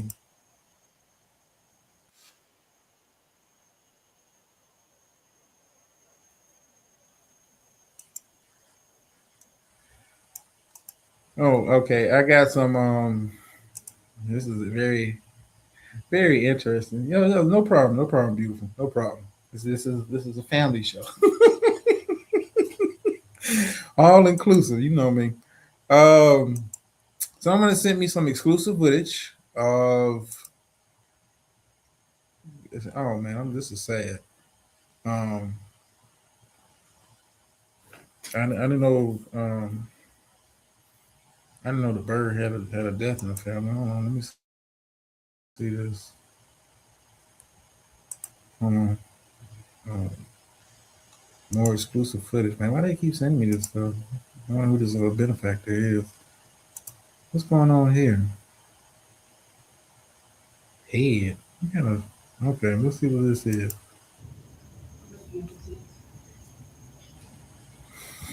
Boy, you look good when you back that ass up. You a fine motherfucker when you back that ass. Bitch, call me Big Daddy. Go on, baby. Boy, who is you playing when you back that ass up? Boy, you look good when you back that ass up. Boy, who is you playing when you back that ass up? You can call me Big Mama when you back that ass up. Thank you. Boy, who is you calling when you back that ass up?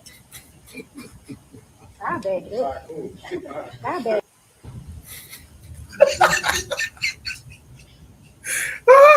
Boy, you look good when you back that ass up. You a fine motherfucker. Ghost Star. Bitch, call me Big Daddy. Go on, baby. Boy, who is you playing when you back that ass up? Boy, you look good when you back that Anti-cheering on and shit. What the fuck? Hey, when you back that ass up, you can call me Big Mama when you back that ass up. Thank you. Boy, who is you calling when you back that ass up? That look like Al in the picture. I bet. Is that potato head? Boy, you look good when you back that ass up. You a fine motherfucker when you back that ass. Okay.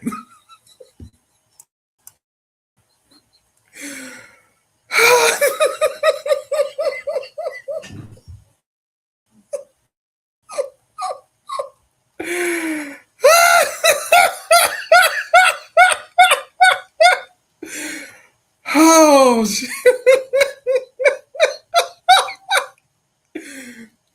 You go, Star. Anti-cheer.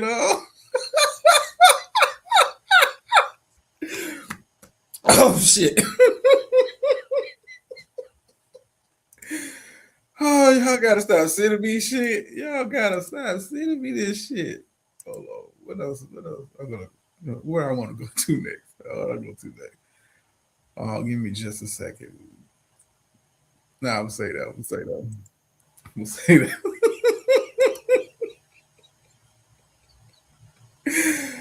Oh boy, oh boy, oh boy. Okay, yeah. I did want to give an update on Nolan Wells case. Like I said, it is still developing. No charges have been formally filed. You do have Benjamin Crump now involved in it. And the family made a national TV appearance. I'm gonna play an excerpt from it. They did like a 10-minute interview on Good Morning America. Had Michael Strahan. I found that to be very strategic that you put him in charge of doing the interview. Not to say that he can't.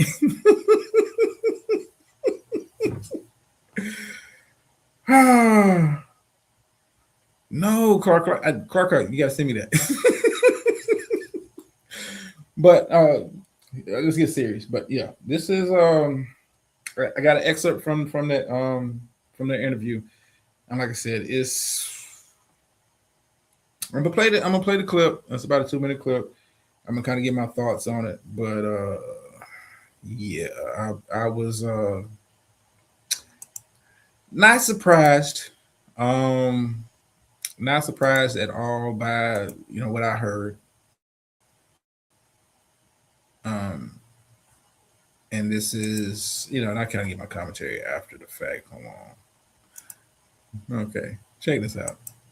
Phone and messages were deleted. How can you tell messages were deleted? Well, his parents got the phone back, and that's something that's important, Michael, because they tracked this phone on Life 360. So Life 360, but when I received the phone call from Warren, I immediately called my friend Toshima, and I said, "Hey, have you guys seen Nolan?" Because her two sons, Jalen and Javon, like they grew up together. They played summer league sports together. When they got into school, they played sports together. And so she was like, hey, okay, the boys were pulling up the location from Snapchat. So the Snapchat location looks completely different than the Life 360 location. So when I pulled up Life 360, it was different. It was showing everywhere the phone had been. I was like, well, it's showing that he's back on land. I'm not. He's like, but no, he didn't come back with us. Well, how were you able to get the phone? So we tracked it, and my friend Toshima went and picked it up. It wasn't like they said we got his phone, they tracked it. And that highlights all these contradictions, Michael. The fact that they said Nolan was talking to a young woman and she said that he said, I'm going back to get on the boat with the boys. The boys said that he said he was going to stay with her. And so that's an obvious contradiction. And then this video of this, you can hear an argument going where Nolan is saying, give me my freaking phone. What are you freaking doing? And so then his phone ends up missing. Okay, hold on. Let me take this down. Let me get serious.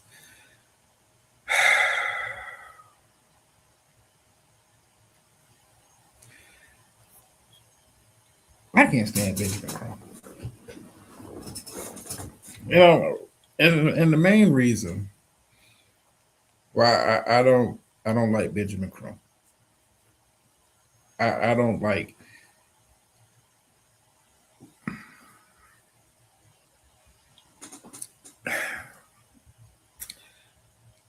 what I don't like when Benjamin Crump comes around. You have situations like this where race is part of the equation. And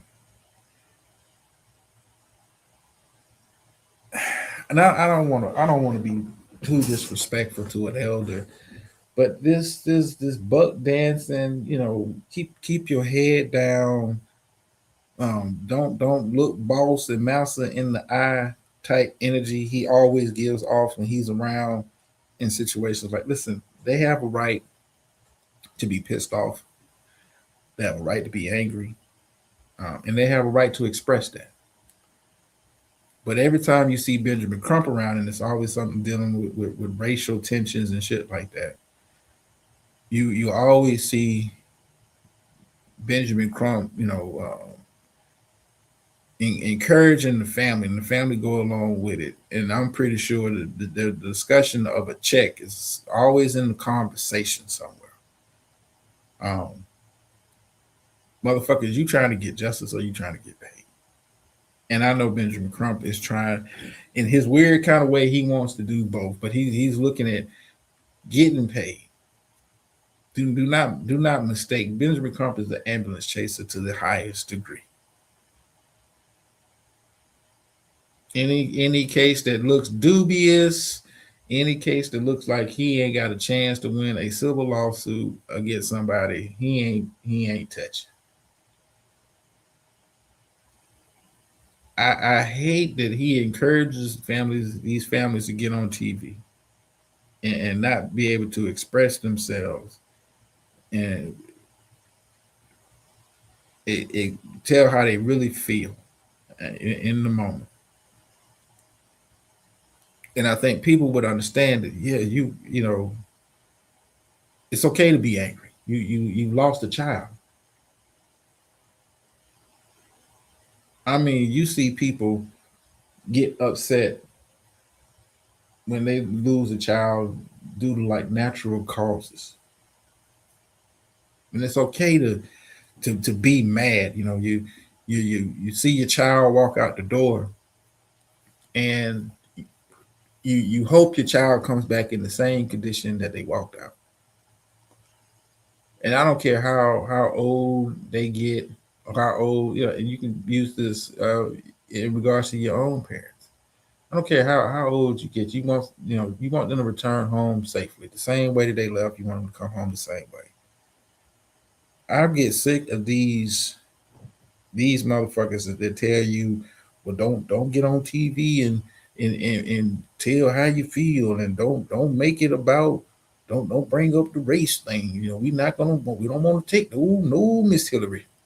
No, we don't want to do that. I mean, this is too many fucking examples of cases like this where black people are encouraged by lawyers to not articulate really how you feeling. Like, we want you to put on this front and you want you to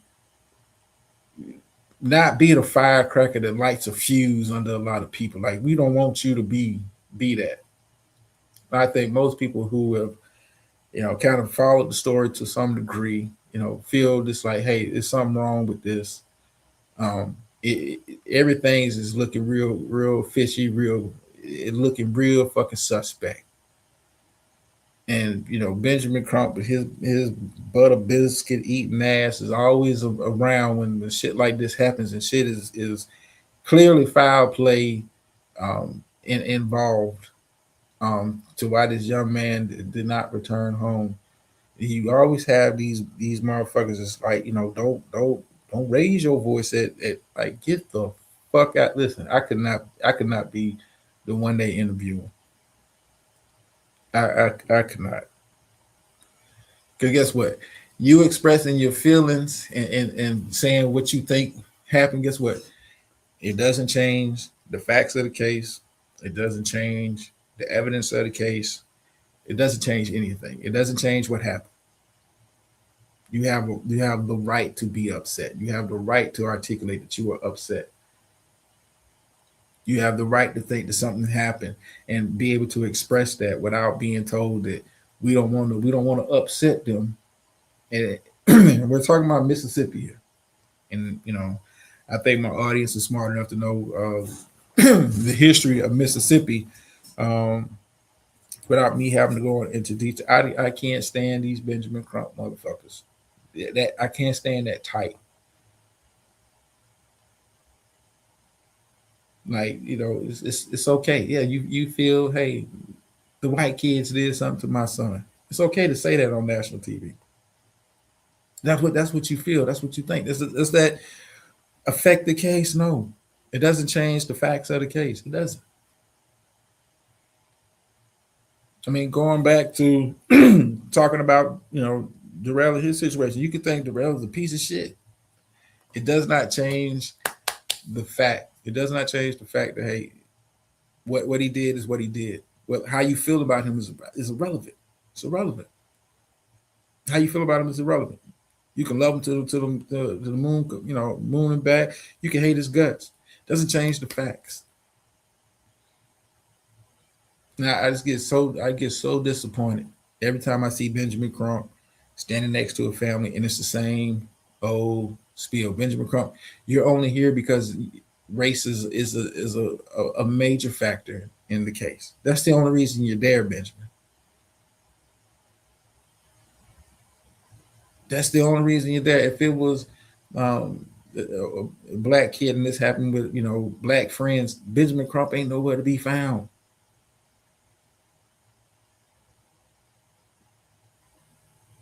So stop.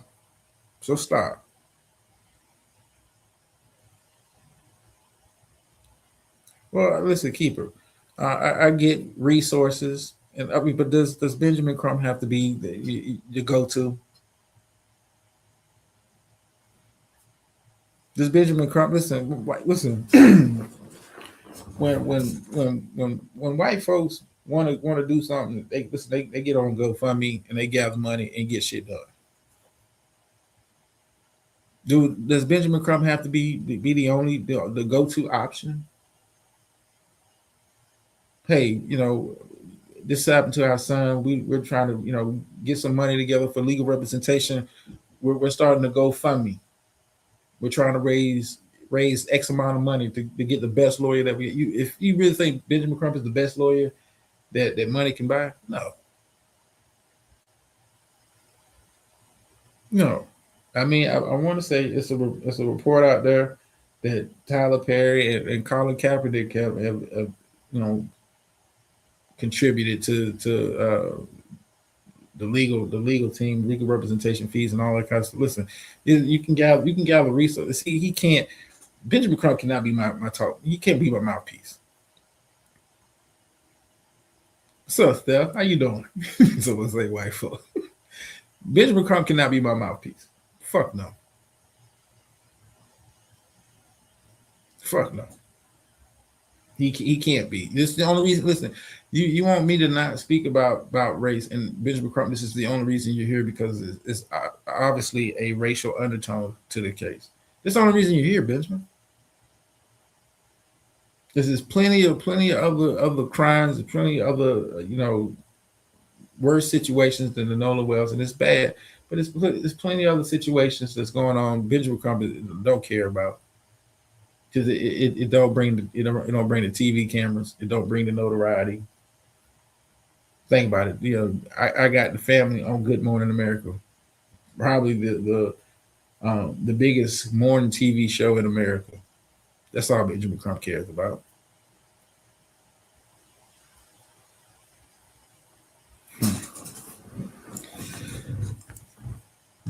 But we'll around here we'll keep up on some of this stuff. I'm not going to be following the shit day by day. I just thought that was a very interesting exchange there to be having a Good Morning America. Yeah, I said Benjamin Crump just make my skin crawl every time I see him come around. I just know it's going to be we when we go low they go high type energy, and I just don't. It bothers me. I ain't gonna lie to you. It just flat out just bothers me when I see him. Like, here this motherfucker go. I just that mindset. But anyway, man, I want to get back to having get back into a better mood. Benjamin Crump just pisses me off. I'm sorry. I'm sorry. Keep it. Listen, I agree. Yeah, Gloria Allred. She's another one. Like, I get it. Like you want Benjamin Crump. You can't be you can't listen. You to me you're not even the best.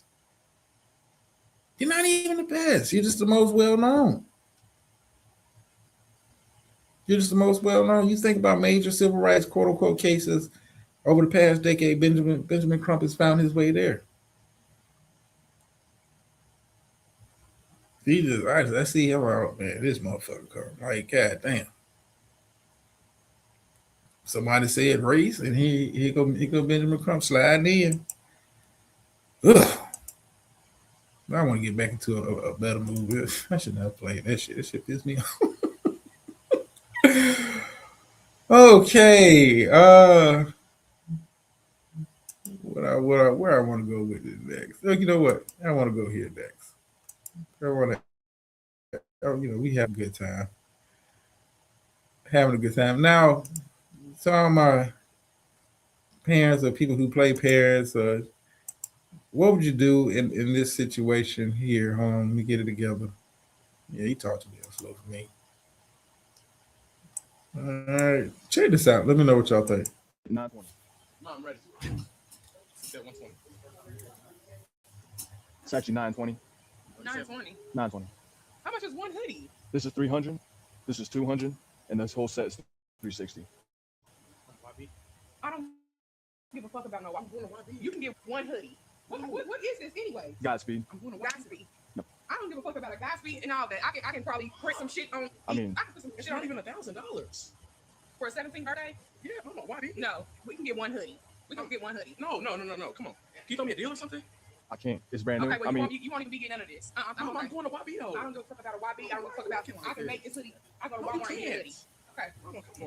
It's YB. I don't give a fuck It's about. not even $1,000. I don't give a fuck about none of that. You can get one hoodie for $300. No, because I'm going down there. I mean, you might as well get the hoodie washes. You know what I'm saying? Well, I'm offering it. Bro, you don't understand, bro. I'm going to YB Thursday. For Friday, I'm gonna need another outfit. Okay. And then on Friday, I'm going to a game. Yeah, that's it. 920. Mom, I'm ready. You said 120. Okay. Let me pull back up.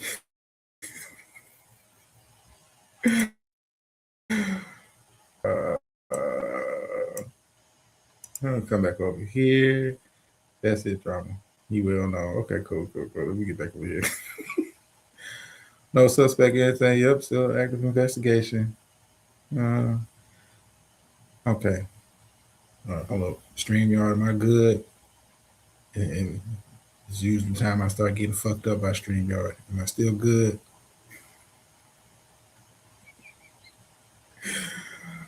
Oh, I hate doing this. Somebody put a 1 in the chat. I get to the 2-hour mark and stream. I'm like, nah, motherfucker, you gotta shut this shit down. Oh shit. Okay, let's wait for this. Okay. Oh, well, fuck it. I'm gonna act right. I'm gonna act like shit is all right. Hold on. Oh yeah, it might have been taken out. The ancestors got me. Okay, well, shit. Thanks, Doc. Oh, side note, I've been trying to find that shit. I'm gonna have to get my old laptop. I gotta get it. I gotta take it to Geek Squad because this shit is not acting right. Like part of my hard drive is corrupted on this shit. I cannot pull up some of my most favorite creations. I can't pull them up from that hard drive, so I'm gonna have to get somebody to look at it. But I ain't forget. Okay, Clark, you can hear me. Okay, cool. Let's break down the game tape on this. Young man, listen, he tried it from the gate. Motherfucker, I ain't paying $1,000 for what? A hoodie and some sweatsuits. Motherfucker, I ain't paying that much money for me. But this the part that kind of took me out. Cashier tells him the price, but he tries to tell his mama, oh, it's 120. Like you didn't hear the fucking 9. Okay, let's play it from the top. Let's listen for it. 920. Mom, ready. He said 120. See, you're already listen, young man. You already trying to get over on your mama instead of just saying, "Hey, mama," they said 920. How much you willing to? Because your mama ain't finna pay no damn $1,000 for no motherfucking outfit. Are you serious? But the fact that you tried to lie and say it was 120. Let's play it back again. Then he looks down because he's trying. Let me know you probably don't got over on your mama one time like this and beg and she ended up paying for some shit. But let's watch his body language. 920. Mom, ready. He said 120. It's actually 920. 920. 920. How much is one hoodie? This is 300. This is 200, and this whole set is 360. Look at him. So he automatically knows. Oh man, bro, you supposed to kind of go with the lie. Like no, he told her when she walked up 920, and then look at him. Oh, you sneaky motherfucker. You sneaky motherfucker. So now I gotta get my material together. Now I gotta get my lives together. Cause now I gotta sell her on this shit. That obviously mom is not impressed by when she picks it up. She's like, what the fuck is it? She don't even know what the brand is. Motherfucker, I don't either. Why is he working to pay for this shit? Well, Clark, some parents don't want their kids to work. No, and I get it. My mama wasn't like that. 14, motherfucker, I had me an official job. Shout out to Wendy's back in the day. Had a fucking official job, but but he looked. Listen, yes, he looks silly, but he's got. Listen, it lets me know that he's before. I beg mama and mama caves, but the price tag it seems like this time is just too high. But just watch him. Let's play some more. I don't give a fuck about no. I'm going to YB now. I'm a little out of touch with these young folks like that. I don't really, I was like, what the fuck is YB? I'm thinking NBA YoungBoy. My younger contingent, maybe y'all can help me. I think YB is NBA YoungBoy. Yeah, I don't really listen to his music, so but I mean I get it. You want to go look good at the concert. $300 for a hoodie, motherfucker, please. Keep her. That's some of these kids, are not exposed to, listen, I wanted a job because I got tired of asking for shit. I got tired of when school came around and I wanted the all white ones, clean, or some Air Maxes and shit. I didn't want to ask. I wanted to say I got money. I just, hey, can you take me? If that, you get your ass on the goddamn city bus and do what you got to do. But I mean, it's a it's a different era. But you know, this with the NBA, you know, the young boy part doesn't work on mom. But then now we got to take another angle. Let's please continue.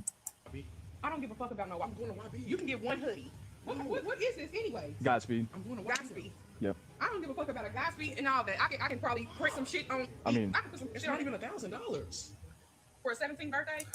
It's not even $1,000. Says the motherfucker with no money. Oh God, the nerve. The nerve. It's not even $1,000. Oh boy. This new generation, boy. I would have been going to meet the ancestors if I'd have said some shit like that to my mom. It's not, and I ain't paying for it. I ain't contributing. And it's just for my birthday, not because I got some kind of achievement. You fucking 17. And you I can't deal. I can't deal. This new wave, I can't deal. But let's finish it out. Yeah, mama, YB. No, we can get one hoodie. We can get one hoodie. No. And they keep saying YB like mama give a fuck. Like mama was gonna change my it's for NBA YoungBoy. Okay, you should have started off with that. It's for YB. And the mom is still trying to compromise. I wouldn't have paid for none of this shit. None of this shit. Motherfucker, you could have gave me all of this shit for $300. I still would have looked at you kind of funny. Like, motherfucker, this a hoodie? A hoodie? Well, let's stop. No, come on. Can you throw me a deal or something? I can't. It's brand new. Okay, well, I mean, you won't even be getting none of this. I'm going to YB though. I don't give a fuck about a YB. I don't give a fuck about. I can make this hoodie. I go to Walmart. Get a hoodie. It's You not, get one hoodie for $300. One no, hoodie for because I'm going down there. I mean, you might as well get the hoodie. No, see, she's trying to negotiate with the motherfucker. Even the guy selling him the shit. Better go get some more. Keep it. Listen. They got there most motherfucking grass. Probably would have popped his ass. Man, I've been picking myself up out the ground. I told my mom, ain't nothing but $1,000. I almost said the nigga with no money. Oh, mama, we go. Can we stop at McDonald's? You got McDonald's money? Come on now. How many of y'all don't heard that? This motherfucker said, we need $1,000. What? Oh no. Spoiled ain't the word. Hell no. It's like, you want this, man? Get your application. You can work here. You watch this, you know what I'm saying? Well, I'm offering it. bro, you don't understand, bro. I'm going. Now, the guy's like, yo, man, let's get one. Why mom is even negotiating. Why is she negotiating? I don't know. But hey, teach his own. Teach his own. Like, you're a bad salesman, dog. You're a bad salesman. You're a bad salesman. Going to YB Thursday for Friday. And they keep saying YB. Like, that's supposed to mean something to mom. It don't mean shit to mom. You've said YB like 5 fucking times. It don't mean shit to her. My brothers and I had y'all. Listen, I bought my own stuff. We don't have no money tree in the backyard. Shit, all the goddamn yards I used to cut. Just because I wanted to go to the goddamn stove. Man, shit. You got tired of fucking asking. We get my own goddamn honey buds. Oh boy. Do I get all my serious material out of here? Hold on. Let me make sure. Yeah. I think I got most of my serious material out of here. I meant to do this last week. I do want to get into the changes being made in regards to, for those of you that game, PlayStation is getting rid of all physical disc, and the kind of fallout that is coming out of that in regards to licensing and all that kind of stuff. I do want to kind of get into that because for my gamers out there that are in the crowd, I appreciate it. Damn, Jay-Z striking everything. Damn, Jay. I had a clip. Damn you, Jay. Oh, fuck it. Well, I need another pick me up, man. Yeah, I need another pick me up real quick. Well, I need to get some more water. So I'll play something real quick. But you got see, yeah, I bet you got season in the peach jar. What's going on, Triggs? I do want to, I got to get me some more water, but I do want to just, hey, play this video while we kind of transition. This is kind of just your bathroom break if you need to go, but I need to give you some more water. This is make sure I put this on the big screen again. This is a video footage sent to me. P 4th of July celebration. What's going on, Hoodie? P's 4th of July celebration video released to me. Check this out. Good time. These are a good time. Leave your head behind. These are a good time. Good time. These are a good time. A new state of mind. Good time. These are a good time. Leave your head behind. These are a good time. Good time. These are a good time. A new state of mind. Good time. These are a good time. Leave your head behind. These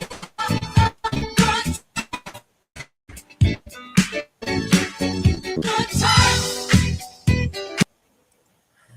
Okay, I'm back. Oh, I'm back. I'm back like cook crack in the 80s, boy. Yeah. For the folks who covered it, kind of like if you are interested in hitting link for whatever reason, StreamYard won't let me drop it in the chat. It is up on the community wall on this channel. If you're interested, but anyway, the Corona was boy.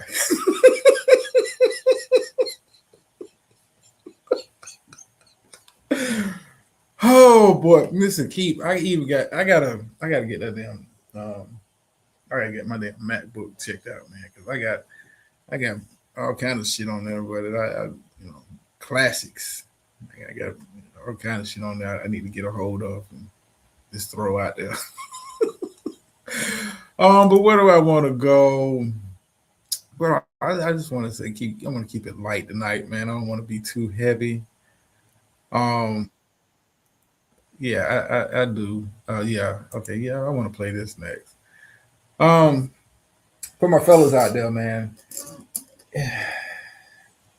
How many, I'm gonna say this. When I go on vacation, or when I go out with the missus, whatever, I'm not the picture person. I'm not the person that's there for the photos. I'm not there for the videos. I'm there to enjoy myself. I'm there to have a good time. That's more of her thing. She wants to record. Let's take a picture before we go. Let's take a picture at the airport. Let's take a picture while we sitting on the plane. Take a picture when we get to the airport we're going to. Let's take a picture when we get to the hotel. Take a video of the resort. Let's take a video of this.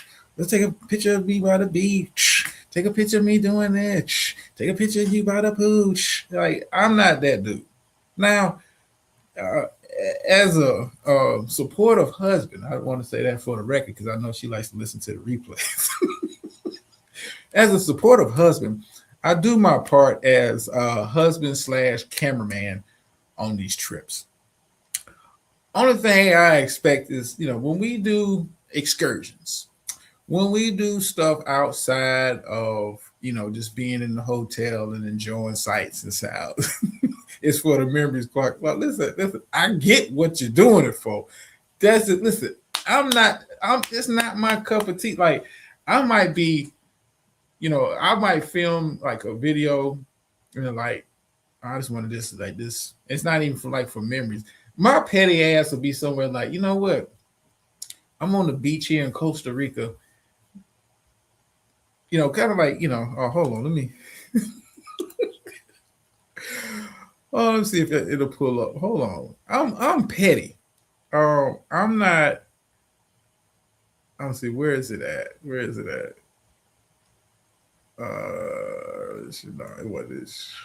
it this? Yeah, I'm on some shit like, let's see if it'll play. I'm on some shit like this. When I'm going out on. Damn. Hold on. Here I am on vacation. This is me. Just scrolling through the mall. What the hell? One of the stores I come across is what? Hell no, dog. Hell no. That's the kind of energy I be on. Like, if you see me whipping out my phone when we on a trip, the petty spirit has got a hold of me, and I'm looking for video footage. Let me play that motherfucker again. I be damn.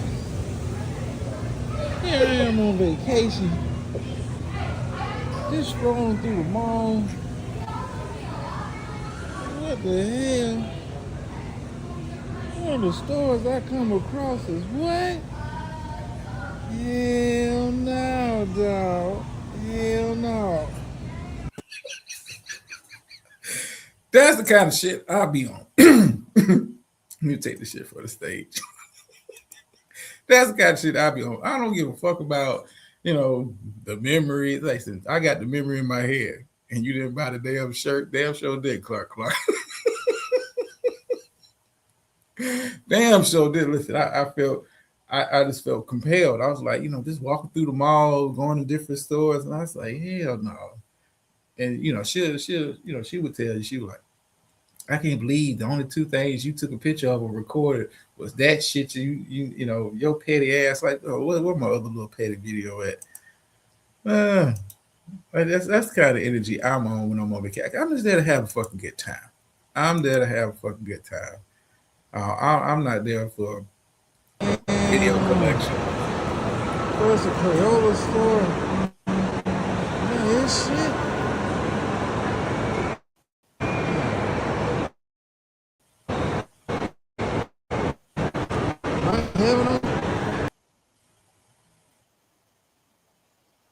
Yeah, I'm on that type of energy, petty. But let's get to the rest of the content. Ladies, I get it. That's y'all thing, but don't listen when we try to enjoy certain activities on the trip. Don't fuck it up for us. But you have situations like this that'll pop up. Hold on, let's get it together here. Let's get it together, Draw. I think every fella, every man that has been with a woman on the trip has had a similar. Yeah, she sound petty. Petty as fuck. She's like, that's the only thing your ass recorded? Yup. And proud of it. But I think every fella in here has had this experience while on a trip with a woman. Let's play this. Check this out.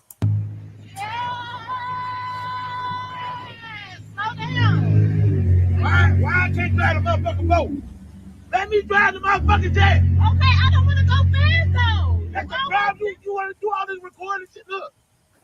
You're fucking blowing me, man. Damn. How blowing you? All I said was don't go fast. We're in the middle of the motherfucking water. Nobody got time for that. But you doing all this, bro. I'm just trying to fucking drive the fucking cart, bro. Okay, well go back to the shore. Take me the fuck back. You doing too much. You are like, I don't give a. You think I give a hell? Darnell. I don't give a hell. Damn, we gonna be chilling. Your ass. All I said was don't drive fast. What the fuck? Damn. Damn, drive it fast.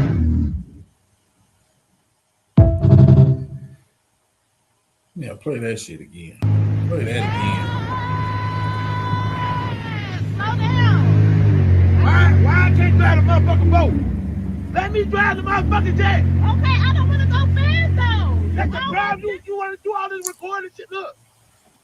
Fucking blowing me, man. Damn. How blowing you? All I said was don't go fast. We're in the middle of the motherfucking water. Nobody got time for that. But you doing all this, Damn. bro. I'm just trying to fucking drive the fucking cart, bro. Okay, well go back to the shore. Take me the fuck back. You doing too much. You are like, I don't give a, you think I give a hell? Darnell. I don't give a hell. Damn, we gonna be chilling. Your ass. All I said was don't drive fast. What the fuck? Damn.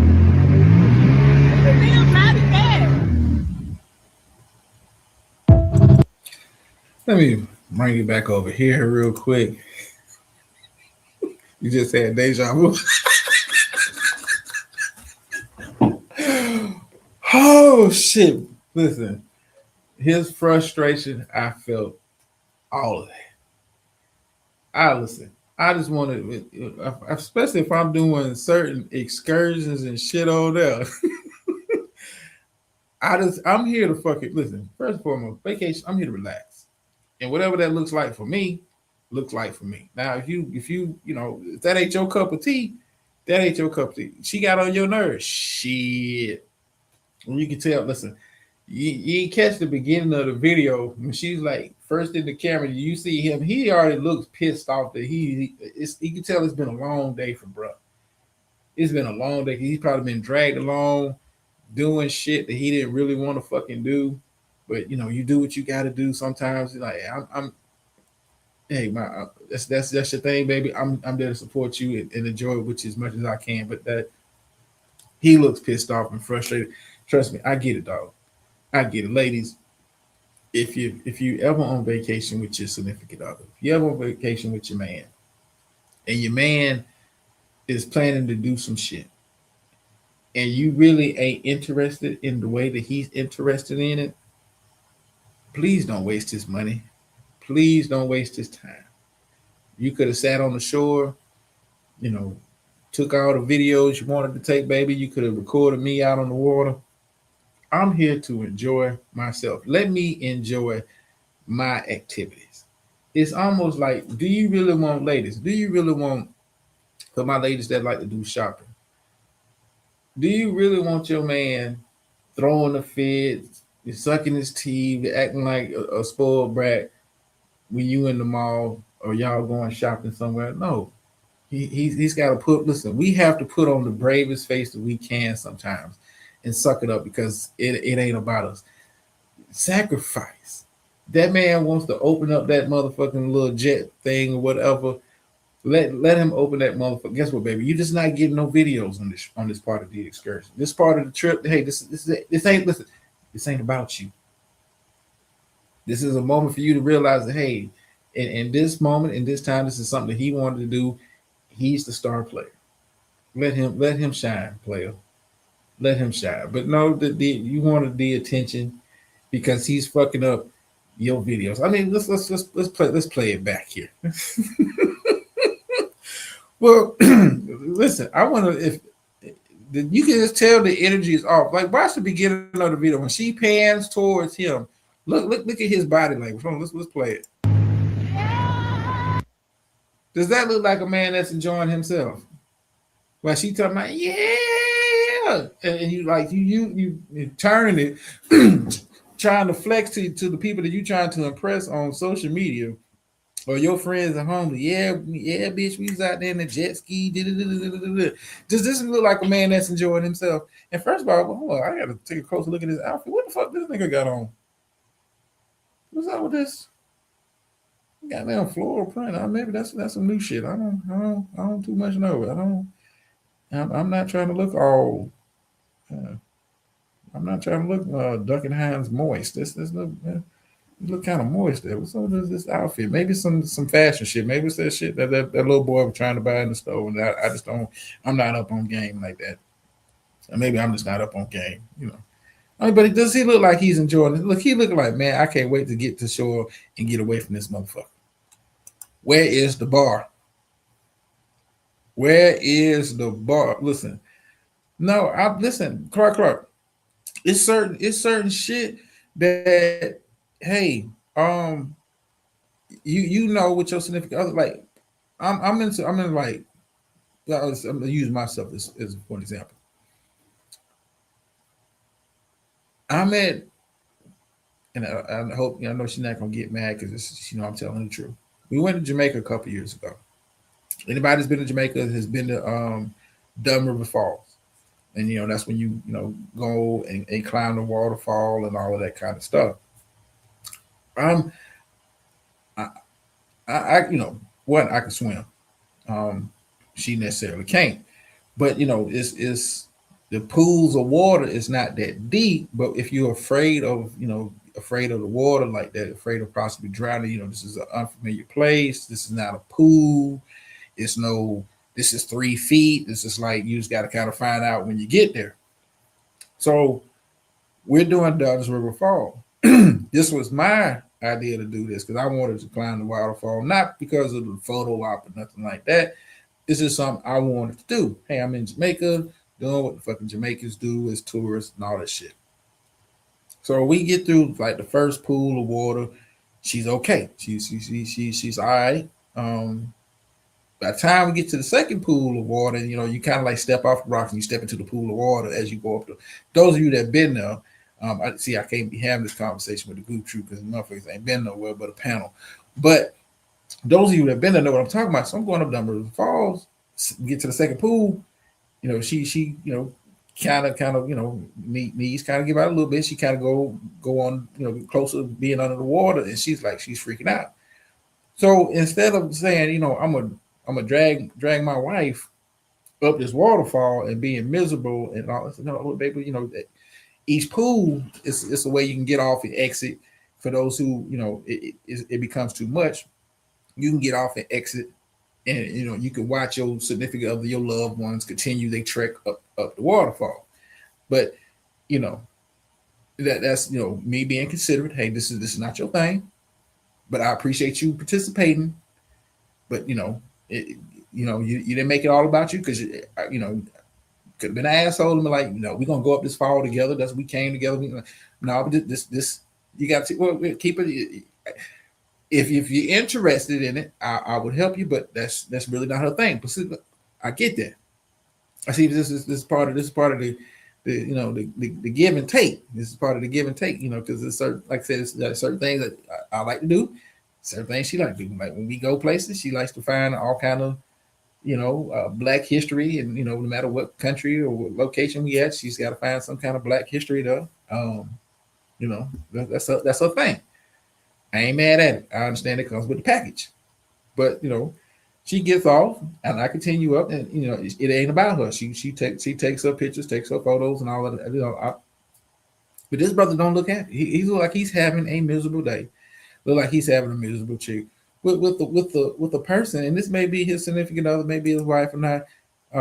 She do like she got a little bit of harbor, so this may be right. Like, dude, this would have been the last time I would have included her, spouse and no spouse, in the something that I wanted to. He looks so depressed. I mean, look at him. And she turns the camera to like try to show where they at, what they in, and this is the visual. All you worried about is a photo op, baby. You could have did that on the shore. I'm here to enjoy. I'm finna open this motherfucking jet ski up. What are you talking about? Miserable. I mean, miserable ain't the word. If looks could kill. Slow down. Why I can't drive the motherfucking boat? Let me drive the motherfucking jet. Okay, I don't want to go fast though. See, you would have never gotten the boat, man. You would never gotten the boat. And it's I don't want to go fast, motherfucker. You ain't driving. I'm finna open this motherfucker all the way up. I hope you got your video. I'm finna hit the gas. And this shit ain't free, baby. I'm paying for this. I'm paying for this excursion. I'm paying to use it. Just I'm finna open this motherfucker up. Are you okay? That's the crowd. You want to do all this recording shit? Look, Fucking blowing me, man. Damn. How blowing you? All I said was don't go fast. We're in the middle of the motherfucking water. Nobody got time for that. But you doing all this, bro. I'm just trying to. Mind you, the camera is still on because now you mad at me. She's more mad at not because he's going fast, not because you fucking up her photo. Because she wanted to be going slow while she up there doing, probably saying some stupid ass shit, talking about spin that shit, spin that shit, spin that shit. It's just she tried to go viral. She tried to do a TikTok and you fuck it up. Nah, baby, you fucking up my mood. I'm here to have a fucking good time. This is fucking vacation. I'm here to goddamn enjoy myself. What? What's crazy that she posted it? Yeah, keeper. Yeah, posted it anyway. Posted it anyway. I mean, just ugh. Man, baby, I think you been somewhere. The fucking drive the fucking cart, bro. Okay, well, go back to the shore. Take me the fuck back. You doing too much. You are like, I don't give a. You think I give a hell? Darnell. I don't give a hell. Damn, we gonna be chilling. Your ass. All I said was don't drive fast. What the fuck? Damn. Something tell me they argued this entire trip. No, see, you gotta stay your ass on shore, baby. You can't be fucking up. I'm here to have a good time. What the fuck wrong with you? The fuck is wrong with you, ladies, and fellas too. You got some fellas out there that want to fuck up a good time and all that kind of good shit. Right now, I'm here to have a good time and enjoy myself. Like, baby, out here. Yeah, probably gonna add some music to the video, but she can't do that now. She's got to just leave it in the Snapchat form. Yeah, she had to spin that shit. Yeah, well, man, I don't even know how shit go. I'm so fucking sick of hearing it with her ass. Her voice was annoying me. I felt for him, man. I felt for him. Now the missus, if you're catching this on the replay, me and you always have a good time. We not like them. We definitely not like them. Oh, we not like them. What I got here? Oh, okay.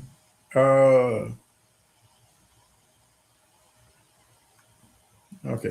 Let's I just want to have a good time. I don't want to be too heavy-handed. I think I got all my material out though. I think I got it all out. Yay.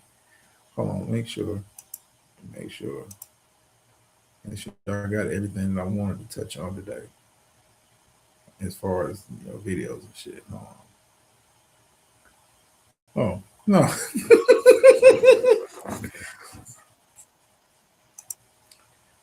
Oh, well, speaking of trips, you caught up. You better whisper sweet nuts in this drop. Listen, you keep it. Oh, keep it. Listen, I know.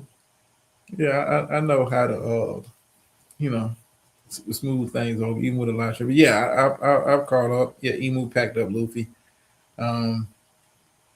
Buzzkill. I'm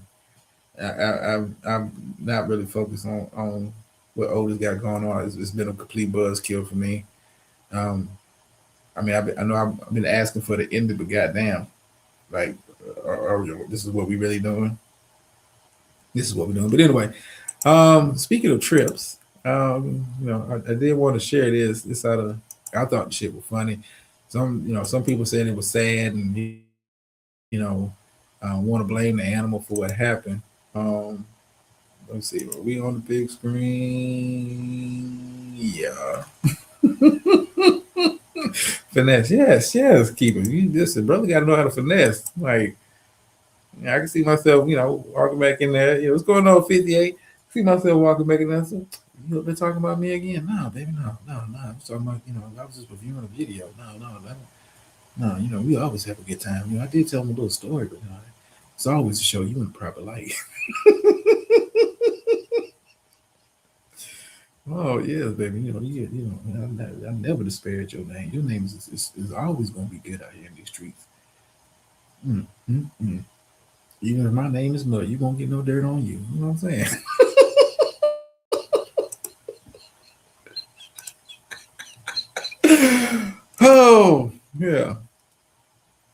All right, but check this out real quick. These are the heart-stopping moments a grandfather was attacked by a bison at Yellowstone National Park. The dramatic video posted online by a professional photographer shows a bison, which can weigh more than 1,500 pounds, charging after the 65-year-old, flipping him into the air. You see the man and his grandchild stop to take photos of the bison. Seconds later, the massive mammal then charges, chasing the family around trees before the man is thrown multiple feet into the air, seriously injuring him.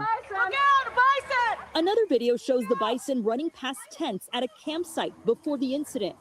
The grandfather is lucky to be alive. Millions of people visit Yellowstone every year to see the park's famous wildlife. Unfortunately, this is not the first time we've seen bison charging tourists.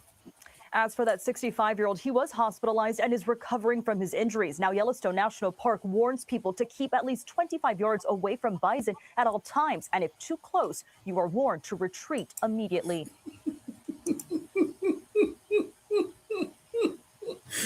I'm sorry. I know this is an unfortunate incident. Am I the only one that laughed when he got flung into the air?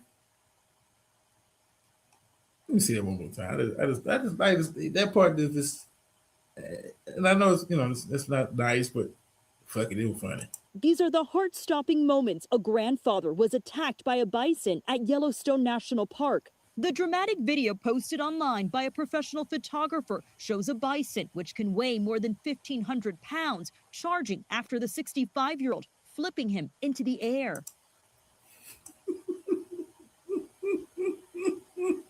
Why are you trying to play hide and seek?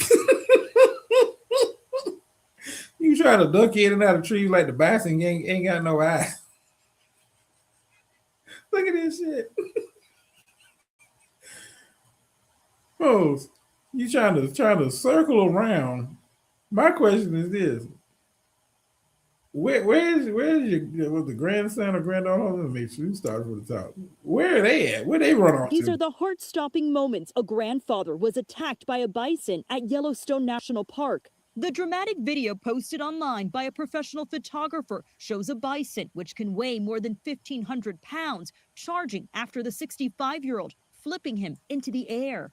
You see the man and his grandchild stop to take. What happened to your grandchild? Grandpa thinking look, I'm gonna dive in between the trees. The bison ain't gonna see me. What? Yeah, he don't like bitches. Listen, I don't know why. Maybe I'm the only one that found it real funny. Like, what the fuck was you doing? What was you thinking? Oh, I'm gonna circle around. It, like it's an animal. You think the animal dumb?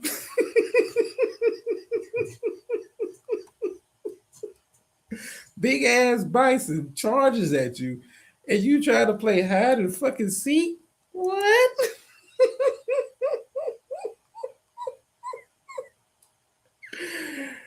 Oh, fuck around and find out. Like, goddamn, Grandpa.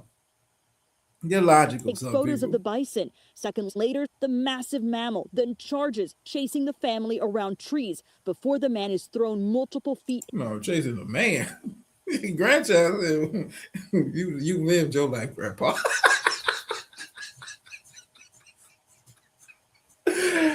Oh shit.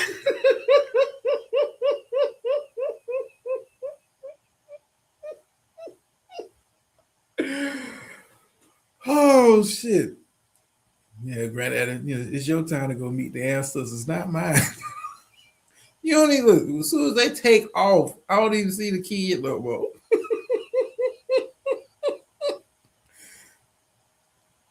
Kid is gone. Look, Grandpa, oh. Chasing the family around trees before the man is thrown multiple feet into the air.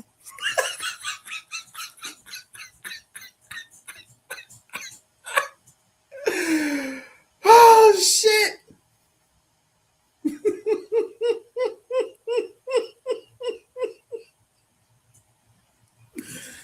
Oh, like what would you be thinking at that time? You just got flung good 10, 15 feet in the air.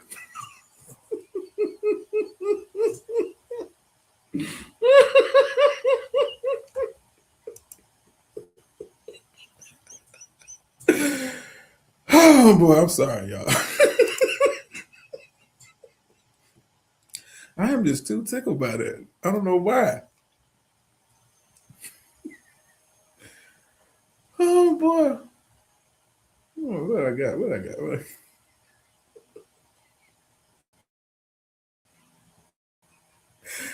I'm sorry. I'm just this thoroughly tickled.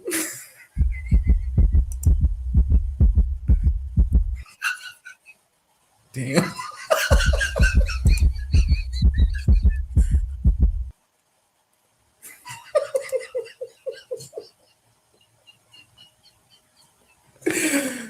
Oh, yes, it is a laughing matter. Grandchild to think shit about you. I mean, it's like the scoop. like the passing this lines above. You need to get your ass back in the gym. You come out bobbing and weaving. Now you supposed to hit a juke move. Thought you gonna outrun him? Feet into the air, seriously injuring him. Another video shows the bison him. And they talking to the bison like he fucking understand. Bitch, you don't get the fuck out of the way. You saw what I did to the last nigga? Oh shit. Oh shit.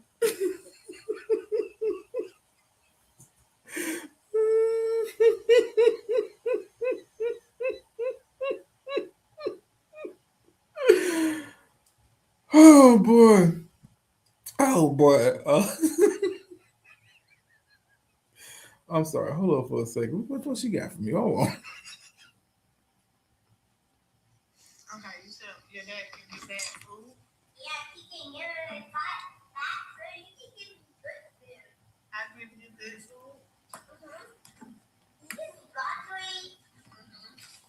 And some cookies. What bad food your dad gives you? And some jelly beans. Okay. So why you don't like, you said you don't want to go to their house no more? Why not? He can make me bad food. You want to go to his mama house, the other grandma house? Why you send me that? What the fuck? Oh boy.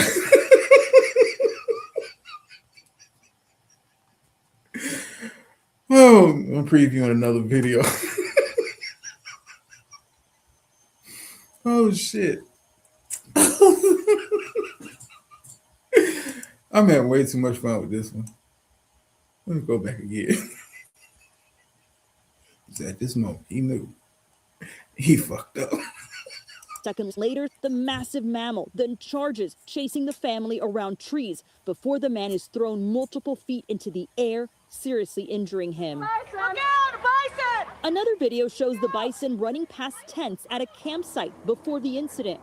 The grandfather is lucky to be alive. Millions of people visit Yellowstone every year to see the park's famous wildlife. Unfortunately, this is not the first time we've seen. Well, I'm seeing a very common theme here.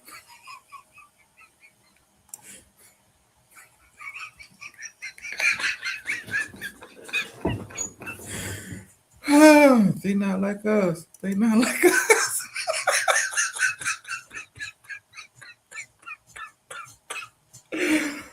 Oh shit.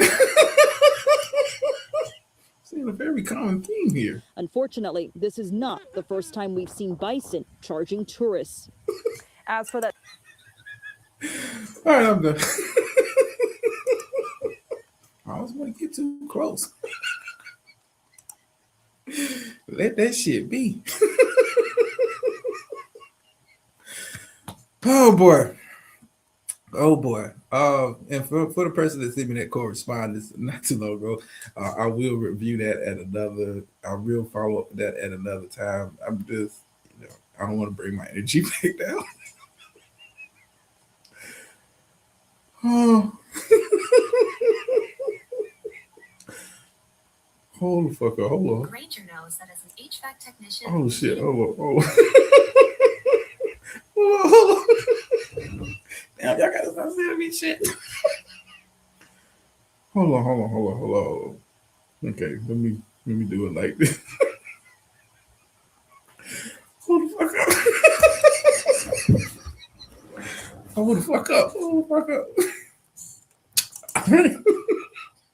I'm sorry, y'all. I'm just tickled. Hold the fuck up. Hold on.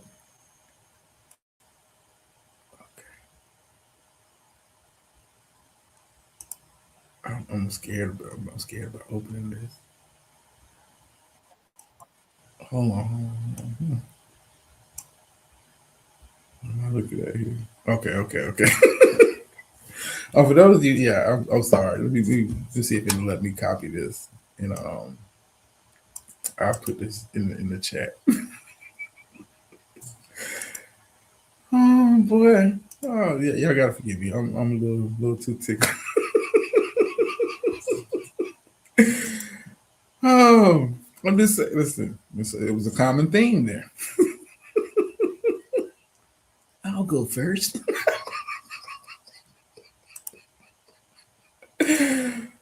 Oh, okay. Let's see if it'll let me put this in the chat. Yeah, for those of you that are interested in the video, check it out. All right. Yeah.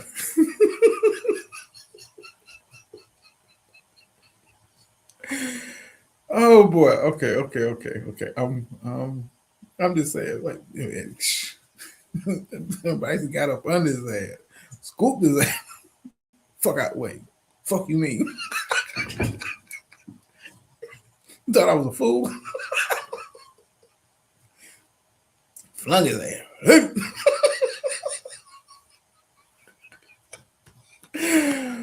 Oh, I'm sorry. Yeah, I'm not. Shit like that happen to you or somebody you love. Do not bring this shit around me. I'm saying, oh man, I hope they feel better. Oh, then I'm gonna go laugh my ass off in private.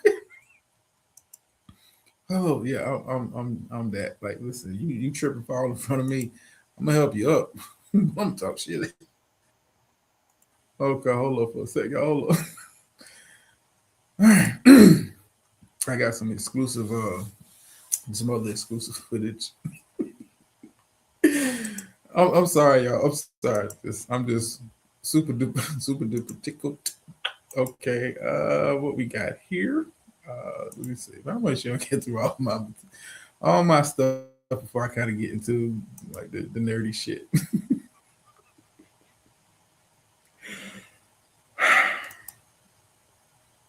What is this? Oh, I did want to get into this. Yeah, I'll get into this after I play this video. I did want to talk about Lil Boosie's has made the news. But check this out. I can really video see how they do it. Spirits in my head. Like, And they won't go. okay, Michael, you next up. What you gonna do, Now wait a minute. Okay, Leo. Oh my God, I'm still doing. Oh, Leo did all right. She like she smoked cigarettes though. Joanne, here we go. Black don't crack. She fine. What the fuck, Joanne? Now, Joanne, we was rooting for you. We was all rooting for you. We expected that shit from them, not from you. That was easy for you. Look at all the other options. First of all, William, he looked like a damn creep. This motherfucker looked like a gas station pedophile. Then Michael done turned into Michelle, even though it looked like he started transitioning in high school. He looked like a non-binary he-man. He-woman, look at that nigga. And believe it or not, the white woman actually did the best. Leah looked the best. She aged the best. She only looked 30 years older, which is damn good for her. I had like a cigarette model. Then Joanne, here come your ass. I just knew you were about to go off. Soon as I seen that picture, I said, ooh, got somebody black in here. They finna tear their ass up. And you was fine. I said, ooh, she about to eat their ass up.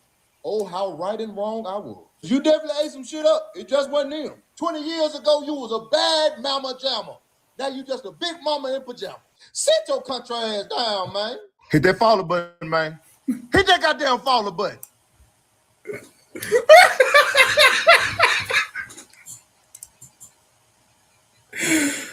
Oh, y'all can't take me nowhere.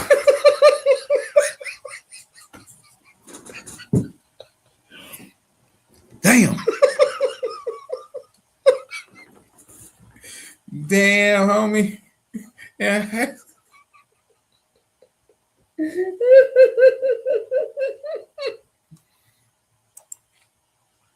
Oh, damn. Play it again. Oh, this one of them high school reunion videos. See how they do it. Well, like a creep. Okay, Michael, you next up. What you gonna do, Mike? Now, wait a minute. Okay, Leah. Oh, my God. Good here. Oh, Leah did all right. She like she smoked cigarettes, though. Joanne, here we go. Black don't crack. She fine, too. Look. What the fuck, Joanne? Now, Joanne, we was rooting for you. We was all rooting for you. We expected that shit from them, not from you. That was easy for you. Look at all the other options. First of all, William, he looked like a damn creep. This motherfucker looked like a gas station pedophile. Then Michael done turned into Michelle, even though it looked like he started transitioning in high school. He looked like a non-binary he-man. He-woman looking at him. And believe it or not, the white woman actually did the best. Leah looked the best. She aged the best. She only looked 30 years older, which is damn good for her. I had like a cigarette model. Then Joanne, here come your ass. I just knew you were about to go off. As soon as I seen that picture, I said, ooh, got somebody black in here. They finna tear their ass up. And you was fine. I said, ooh, she about to eat their ass up. Oh, how right and wrong I was. You definitely ate some shit up. It just wasn't him. 20 years ago, you was a bad mama jamma. Now you just a big mama in pajamas. Sit your country ass down, man. Okay. I'm sorry. Oh, I'm sorry. Yeah, tonight's show is not serious at all. If you're looking for the serious stuff, you gotta go back to like the first hour. That's the bird today. Keeper. Why did I think the same thing? And in the back of my mind, when I first saw it, I was like, yo, what if the second did like a 20-year reunion? Motherfucker.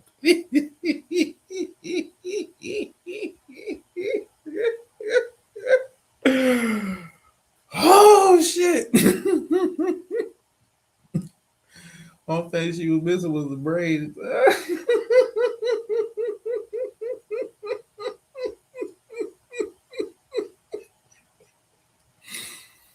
Oh boy. Dina Ralph's gonna get this. You don't know. When I read it. Oh God.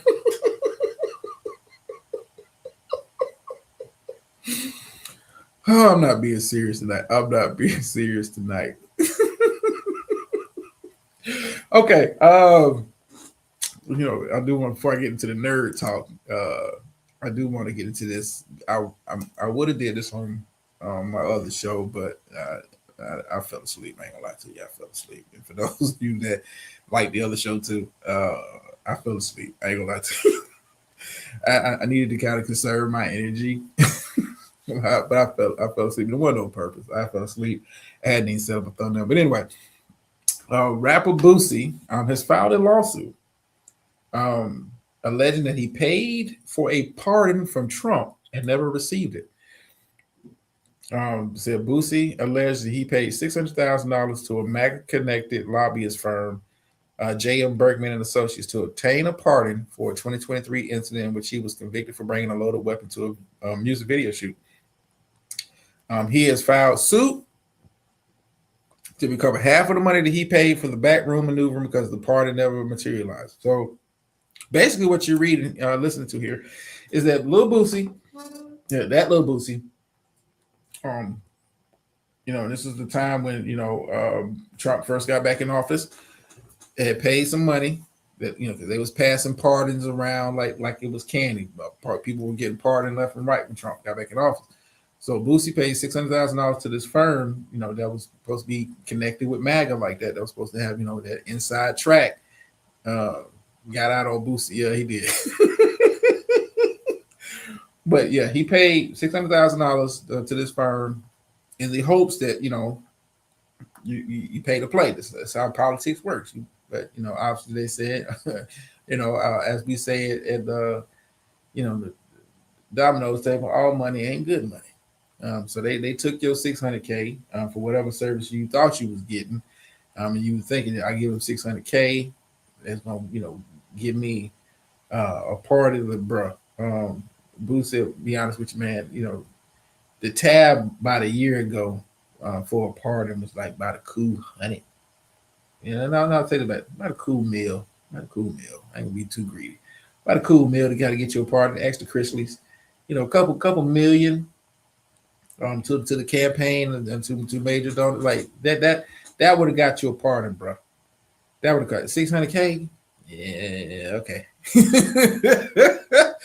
$600K, and now you're trying to get half of it back. So you really gonna try to sue to try to say that you paid for a political favor? Yeah, Nikki got the fake gold card, like. Stop. Listen, man. They like your money. They don't like you. It's a big difference. It's a big difference. They'll take your money all day long. They don't want to take you. You got to spend a substantial amount of money. You got to contribute. You got to get out on the campaign trail and have your MAGA. You better ask the Kodak Black. You better learn how to play ball. $600K. He thought, he was going to acknowledge that, Boosie badass. In the words of Shaquem, nigga, stop it. Nigga, stop it. Oh boy, I think I've got through all my material. I think I did. Yay! Did I get through everything? I just want to make sure. Yeah, I think I got through everything that I wanted to get through.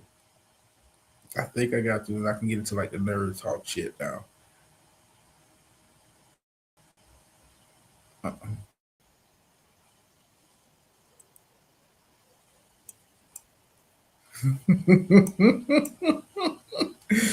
Okay, I got one more video.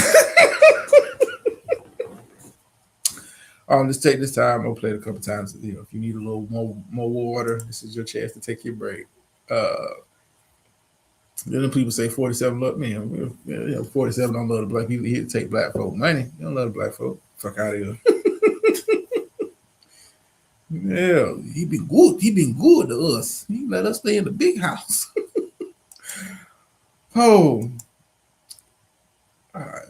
I think everybody in here can sympathize with this situation here. Hold on, let me get it together. I think everybody in here is at one point in time can sympathize with this situation. Give me a sec. Give me a sec.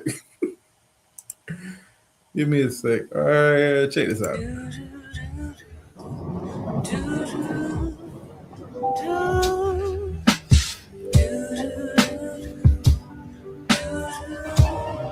I can pay my own light bill, baby. On my own gas in my own car.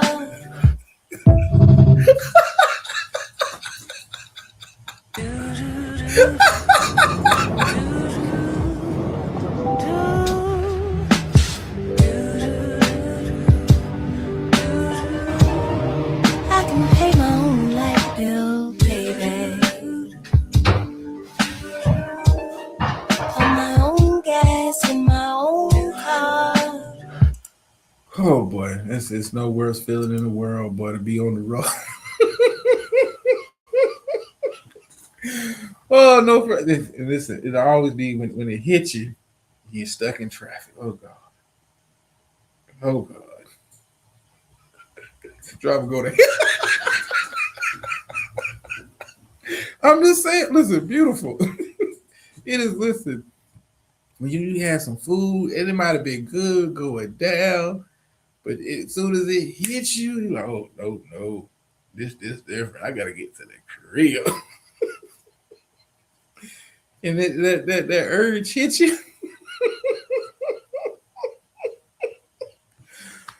Oh, boy. And you start trying to take your mind off the shit. Like, let me start thinking about baseball games, shit that don't mean nothing that I ain't really trying to put no thought into because I ain't trying to focus on this. Let me think about a Stargate live stream or something like this. Something just throw my mind completely the fuck off. Like this, it don't mean shit, but it's just something that, I gotta take my mind off what's going on with my body. Oh boy.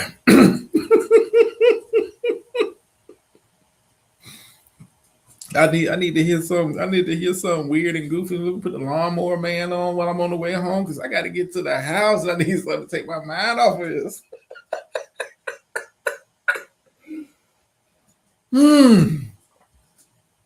Tell you, boy, that'll be the longest ride. Your ass ain't going nowhere but like 3.5 miles. Oh, it'll be the longest 3 miles of your life. Whoo. Bubble guts ain't no word, boy. It's like you had that feeling, then like your stomach get the rumbling like it's revving up the engine. Oh, as soon as you hit the dough, whew. Oh, but you don't care. Listen, you don't care who home. You don't need to reach for this. Listen, you just like, I got it. Listen, and then you bent over. Your abdominal muscles are this tight. Then that belief.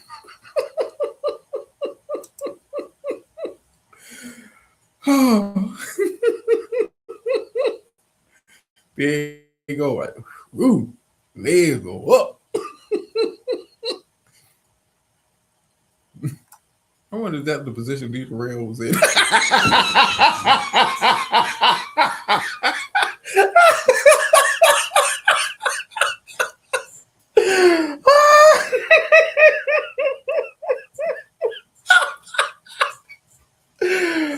Oh, eat the booty like grocery.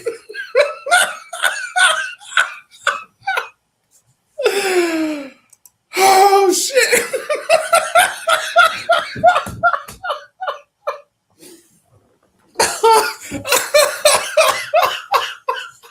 I know you like to eat a red.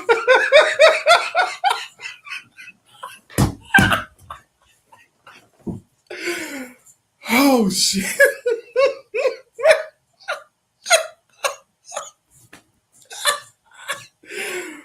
Oh shit. What the fuck? Oh, I'm sick, boy. I'm sick. To the cola. I'm just saying. That man's sick. He was all up in my ass. Talking all this static. Croutons about. Oh shit.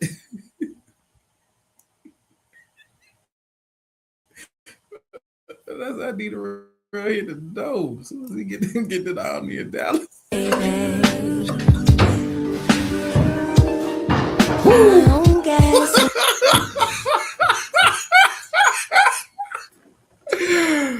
Oh shit. Oh shit. Okay, I'm sorry.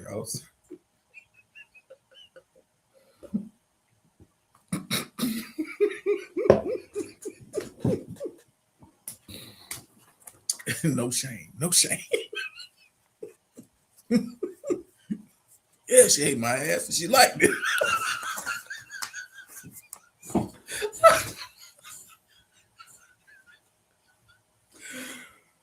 Oh,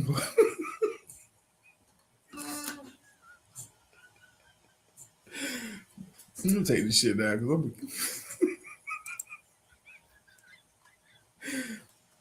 I ain't got no good sense, man. I ain't got no good sense tonight. I'm sorry. Oh boy, I'm sorry. I'm sorry.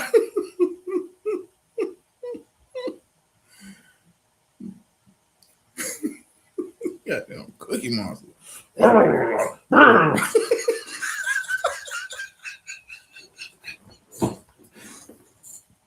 Oh shit. Oh man. Nigga said it with pride. Yeah.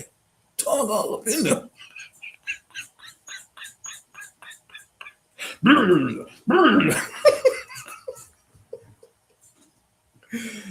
Oh shit, boy. I just this the thought of that. Her face, motorboat in his booty cheeks.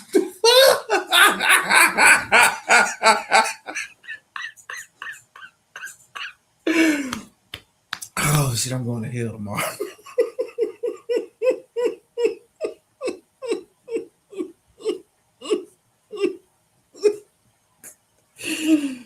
Oh shit.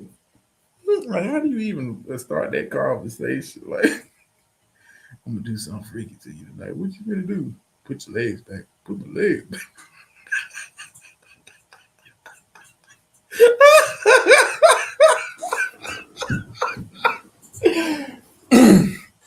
Oh boy, man, I said, I think I got through.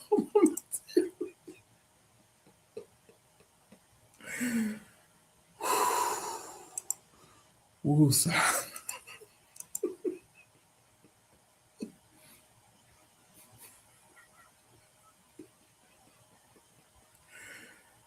Okay, hold on. Okay, I think I got through everything. Did I miss anything last week? I just want to make sure because StreamYard kind of fucked me up because I kind of rolled at the end of my show. This is it. I just want to make sure. Just doing my due diligence before I get to the nerd shit. Yeah. The numbers of, oh yeah.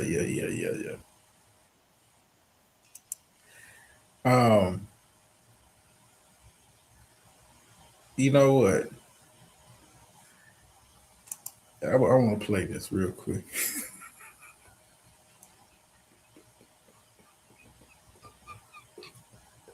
Put your legs back. Put my legs back. Yeah. I gotta get a closer view.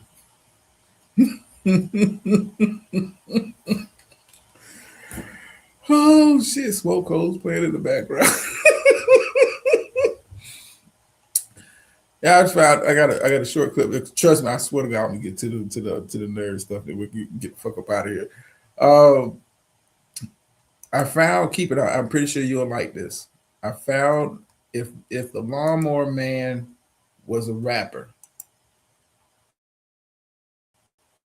this is who he would be. If the Lawnmower Man was a rapper, this would be him. Hold on, okay, we good. Okay, yeah, let me get it together. I swear, I'm gonna be good. I swear. Not Smoke 3 or 4. Smoke. Ooh. Auto-tune in your ass.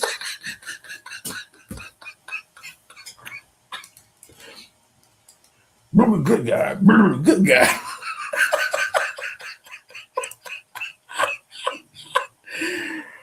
Oh shit. Okay. Hold on. Did it kick me out? Hold on. No. Oh. Yeah, put it back on the screen. No. Clark. I swear to God, watch this. It's about a 2.5 minute video. Watch this and tell me this ain't Lawnmower Man. And if you don't get it, you don't get it. It's just maybe shit is just funny to me tonight. But check this out. Camera, A1. Oh shit! My fault. I'm trying to get this shit together. They come run your camera. Get this shit together. You all right? Oh. Hold on. Let me get my money. We got money off the floor. Hold on. Who you know doing it like this? Who you know doing it like this? I'm the only one nigga doing it. I'm the only one nigga doing it. Look. Ooh. I hit your hole with that. Oh my God. I hit it with that. And I come through Brick Truck Museum. Y'all better get here, tight up. Like they said to get here, man. Hallelujah. Woo.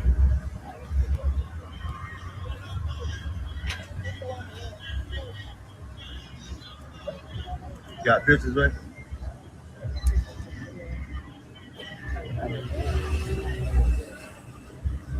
Hey, one, back up by that door a little bit. I'll get you on that side. Back up by that door. Hold on. Come this way. Right up. Oh, fat boy, see me? Do you see me? Huh? Do you know doing it like this? Do you know doing it like this? I'm the only one nigga doing it. Get me by the guns. I'm the only one nigga doing it. Look. J-White, turn me up. I hit you over that. Oh my God. Oh yeah, I hit you over that. Then I come through Bridge Truck. Bridge Truck is in. All my salmon ass niggas fast. Spending that money fast. 20s, 50s, 100s cash. Boy, going that go, y'all. Boosting bitches where y'all at. Stuffing that shit in y'all bag. Just to flip it, pop some tags. Girl, going that go, y'all bag. Spin that shit. I'm creeping through the city with my gun on. That nigga try to touch me, he got brand on. Fuck nigga. Creeping through traffic, I let a nigga have it. I do it with the sun out. Jumping out the truck, nigga, I'm vibing with my gun on. Heard the outside, they outside. Fuck nigga. Tapping out, nigga. Niggas ain't outside for real. Pussy. You better stand on that business, nigga. You know that. Success is 1% dreaming and 99% doing. You build your future. It's not handed to you.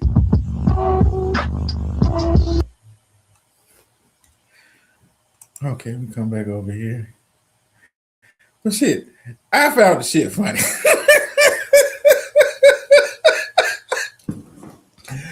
Oh shit.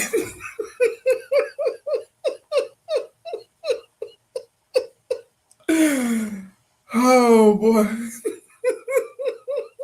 King of Smutting.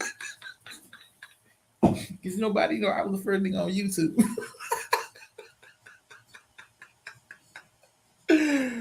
Oh shit. First nigga with a stream yard, that was me. First nigga the fraud that was going on, homie. First nigga DC hating on with me. All y'all come from me. All y'all was in my chat. Beautiful was my first month. On God. Facts, nigga. Right.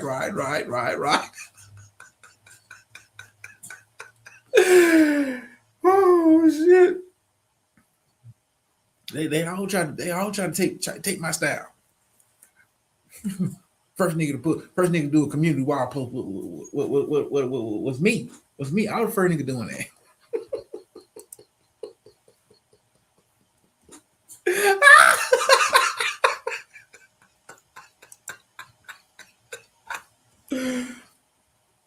I don't know why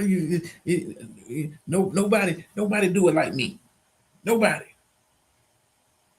I told you because I'm a legal expert that the rail gonna get 50 years. What you mean? He ain't finna get 50 months. What? Nah, I told you he gonna get 50 years. I read it. Y'all don't be knowing. Y'all don't be knowing.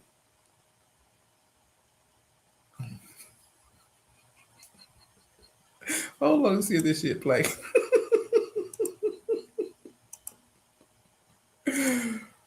Oh boy.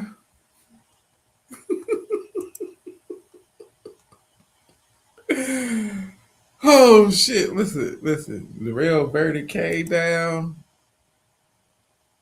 Okay, I'm gonna do it like this.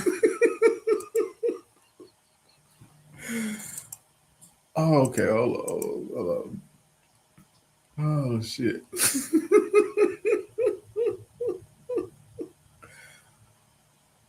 Oh, did it kick me out? No, I didn't kick me out. Oh, damn sure did. Oh, because I switched accounts. Hold on. Okay, there we go. Here we go. Hold on.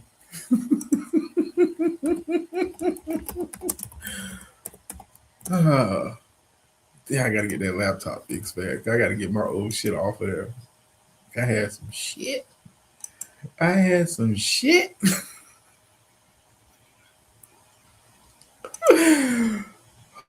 Oh boy, hold on. Okay. Okay, so this is okay. Let me give me a second.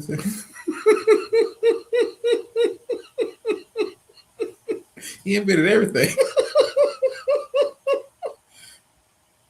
I was the first fraud in this sector. Oh, DC.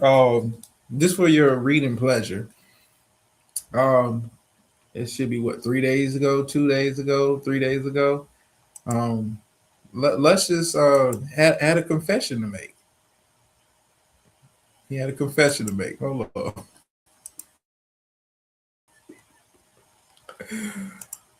Oh boy. Okay, work with me, StreamYard. We've been rocking out. This is the first time I don't came to YouTube. Work with a player. The real verdict comes down. And this is all I think of. Damn. How am I gonna spend this shit? I told them folks I had 3 degrees. I told them I knew what I was talking about. I'm a motherfucking idiot. Shit. What do I say? I always blame Unc. That'll work, yeah. Hell yeah. Or tricks. Maybe drama. Okay, fuck it. Just tell them the truth.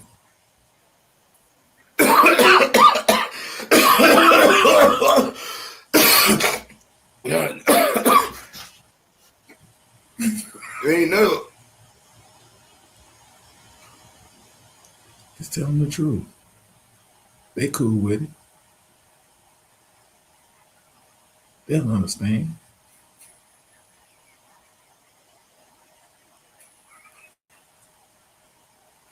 I'm an idiot. Complete idiot.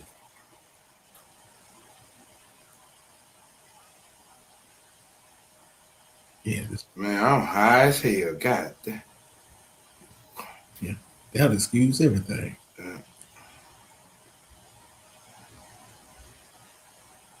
Tell them I was in the mountains. Tell them I was in Norway. Yeah, they'll believe that shit.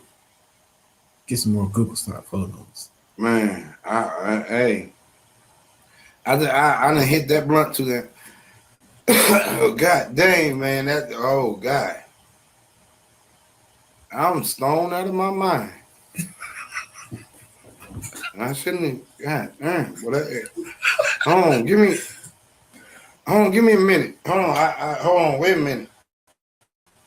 Hold on, y'all. Give me, God damn it.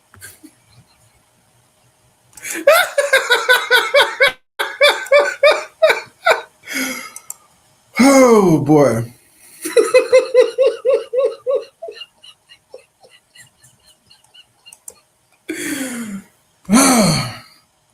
I'm sorry, y'all. Okay. I'm back. StreamYard, you still rocking with me? Oh boy. The ad bill.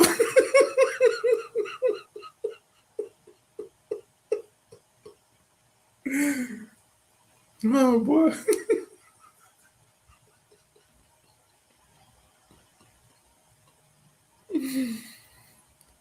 Oh boy. Okay.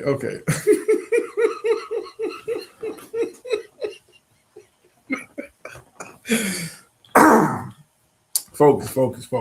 Okay. All right. I've done all the fun shit. Let's get to the nerd shit. For my gamers out there, listen, the day was coming. And I want my gamers and for just for everybody that's still. Thank y'all for taking time out to listen to little old me tonight. I'm having a good time. Hope you are too. But the move made by PlayStation to get rid of physical media in the very near future has sent shockwaves through not just the gaming world, but the entertainment world in general. This is it's going to be the new way of doing businesses. And what upset a lot of people was not the fact that you're going to get rid of physical media, meaning actual disc and stuff like that. I mean, it's been coming for a long time. What you see, when you see the increase in digital sales, people feel just more comfortable going online right there on their console. And it's not just for my video game people. I don't want you to think it's just those. Even if you're one of those people that gets movies off of like Fandango has it where you're able to get a movie that's in the theaters, watch it online, but you only have the license for a certain amount of time. We've seen the disappearance from the days of Blockbuster, the days of Redbox, for those who remember. I mean, physical media has been going away for a very long time, slowly but surely. And with the move made by PlayStation to say, hey, we're just going to get rid of it altogether, I don't think people were upset at that. Getting rid of physical media, say, hey, okay, cool, we'll just have to buy our games digitally. What's pissed off a lot of people. You're still waiting. PlayStation really hasn't come out and said we're going to bow to pressure, because it's been a lot of pressure being put on PlayStation from pretty much saying, hey, even the games that you own, that you have digitally, hey, you don't really own them, even though you paid for them. But what you were paying for was not the game. You were paying for the license to play the game. And we still own the license. And that's caused a lot of uproar with people who have very extensive gaming libraries, like, scrambling. What do you do? What do you do? What do you do? What do you do? What do you do? Luckily, for those PlayStation folks, you can come on over to the Xbox Nation. They still do physical copies for a lot of games. And the thing about the Xbox, once you have the physical copy and you put the physical copy into your Xbox, it is downloaded, and you don't have to worry about a license and all, because it's actually downloaded to the actual internal hard drive on your Xbox. So come on over to Xbox Nation, PlayStation. But it's causing it's leading to a very big problem, to where people are paying full price for something that they're thinking they're owning, and then here it comes Sony telling you, no, you don't own it. You paying for the use of it, and it's at any point we can get rid of that license. We can restrict that license to where you cannot normally use the product. To me, I'm surprised major lawsuits have not popped up in regards to what PlayStation is doing in regards to this. I think people are cool with getting rid of physical media. I mean, it's just the natural progression of things. I mean, you went from VHS cassettes to some of my older people remember Laserdisc, to DVDs, to where people just pretty much watch anything online. And then the gaming system is nothing different. The days of having to go to a GameStop are over. People just rather just go online, do the pre-order in the safety and comfort of their home, pay the same price they would pay in the store without the hassle of going into a store. But for you to double back and be like, yeah, you ain't really paying for ownership, you're just paying to use the license, to me, is a bit of a ripoff. I'm just keeping it a buck. That kind of service is the reason why I'd rather go watch a movie in the movie theater. Then it'd be easier to watch it. I like my Fire Stick, but I like the movie theater experience also. But I'd be damned if I rent a movie off of Fandango. Why would I pay $30 for some shit that I'm watching, and then in 30 days I can't watch it again? I'm not paying for ownership. I'm just paying to rent the license to watch it. And for me, I'm paying that kind of money for stuff that I will think that I'm owning, because I'm from the era where if you pay $30 for like new DVDs used to be what, $20 on when they first dropped. If I pay $20 for the new DVD, I own that motherfucker, not oh, you just paying to get the license to watch it. Like for me, that's whack shit. It's a rip off, and it's it's gonna end up costing them. It's gonna end up costing the PlayStation and these entertainment companies, these electronics and all that kind of stuff, to where you're gonna eventually price yourself out of a market that you dominate. You're gonna eventually price yourself out of a market where you dominate, because people are gonna not feel compelled to why am I paying ownership prices and I'm not owning shit. That's like paying paying to buy a car, and I'm not paying for ownership, but I paid the whole market price for the car, but you just tell me, oh, you're just renting it. And we'll take the keys at any time. For me, that's how it feels like. It's a massive ripoff. And I'm not cool with it. And I think a lot of people, did y'all see the Charleston White? DC, I don't, and I haven't seen DC. It's the same with adult. Listen, a lot of that shit. These companies are just flat out just doubling back, because a lot of us didn't read terms of service and that kind of stuff, thinking, hey, I paid you advertise this is the price for it. I paid for it thinking I'm owning it, and then come to find out I don't really own it. It's one of the reasons why I stopped using Microsoft Office, paying for that shit all the time. We started using other applications to get shit done. Like, why the fuck am I paying for shit thinking I'm owning it, but now I got to pay a subscription fee for this shit? Like, it's all a fucking ripoff. All of paying for a prescription and not the hard copy, like in the beginning. Yeah, I mean, and these companies, they was thinking ahead. They was thinking ahead. These people need these products. They want these products, and we can charge them ownership prices, but they're not going to get ownership. But they think they own it because they're paying what they was. This is what you said it costs to have this. So I'm not I'm not with it, and I hope PlayStation gets sued. I hope that I hope this shit gets shut down. But I think you need to have. It's eventually going to get so bad to where you're going to start seeing legislation being put in place to kind of protect the consumer. I mean, for me, you're ripping off your consumer, you're placing your consumer, like, it's pretty much you're gonna either do it or it is what it is. Like, you don't have any other option.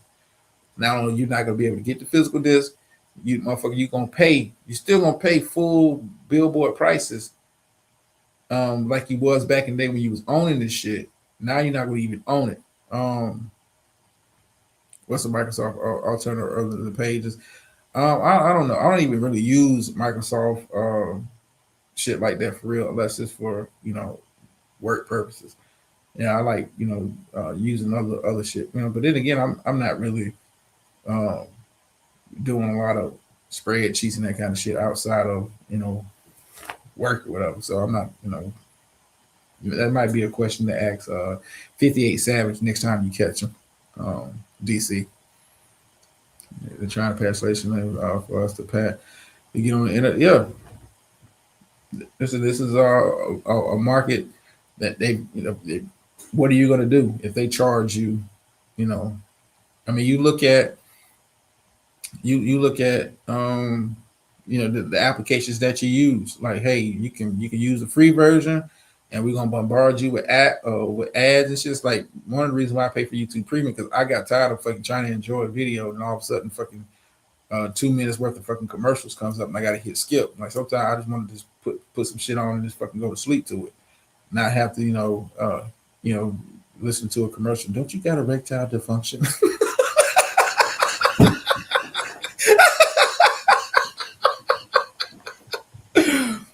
What's in your algorithm? Yeah. It's got a regular officers under it. Like 2 years ago, they gave me the code on the receipt. Yeah. I mean, it's all a scam. We want you to pay. They're never clear. Like, I'm sorry, you're beautiful. You caught that.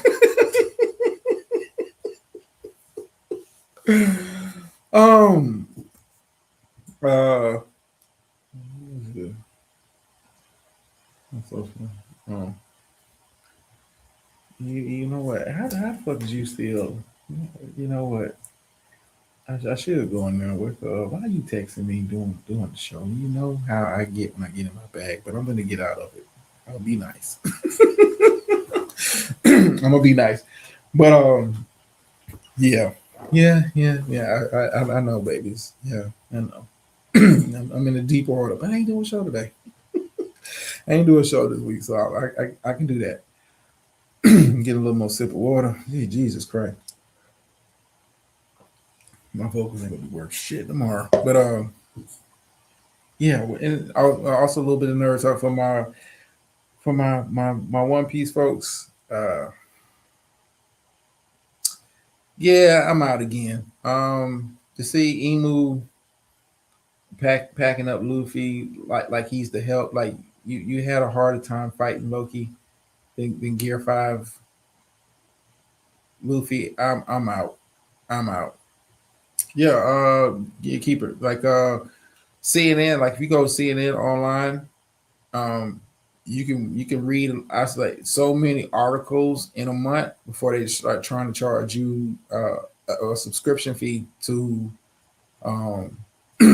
start charging you a subscription fee to read articles on there. So if I want like news articles and stuff where I'm not getting charged it, luckily like MS Now, of course you can find articles on Reddit. Like MS Now is not charging a subscription fee as of yet, but CNN is. Like if you click on so many stories within in a month period, they start saying, hey, you want to read this article, you got to pay the subscription fee. And it's not like a lot of money, but like motherfucker, please. It's like, that's why a lot of people are drifting towards social media outlets for their their news if they're not watching it on TV. I mean, and even that, you're talking about cable stations, so you're paying for those people that still pay for cable. I don't pay for that shit. I haven't paid 40 years. Thank you, Fire Stick. How to jailbreak that motherfucker. It ain't hard. You can Google that shit. But anyway, but yeah, back to One Piece. Listen, Oda, I'm out, man. Like, what are we doing? What are we doing? I mean, you have Emu, and I'm happy to see Emu in action. I figured Emu was going to be a problem. I mean, but maybe it's me, and I'm pretty sure it might look better once it's animated. I don't like the fact that you got when Luffy hits Gear 5, he becomes, for me, it's too goofy. It becomes too silly to take serious. And now you got packed up by Emu. I'm good. They trying to do that with your local online newspapers as well. Oh, it's in 58. I don't read. You got social media. While it's still free, is a great starting point when you're trying to find out what's going on, even locally. When you're trying to find out, a lot of your cities have Facebook pages, Instagram pages, and stuff like that. And of course, it's groups made. No, I don't like Toon World Luffy. No, I don't. I'm good. I'm good. Everybody else is serious, and you up there bullshit and getting packed up like light work. All censorship. I think I've gotten through everything. I'm going, and I do owe Beautiful a pulpit because I didn't do one. I didn't do no show yesterday, so I do owe a pulpit. Let's see if I can find some not silly material. Okay, do I have anything that's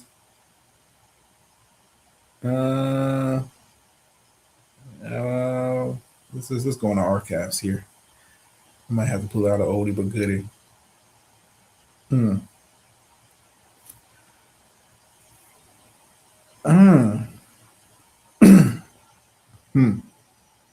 Jesus. I want to find something good.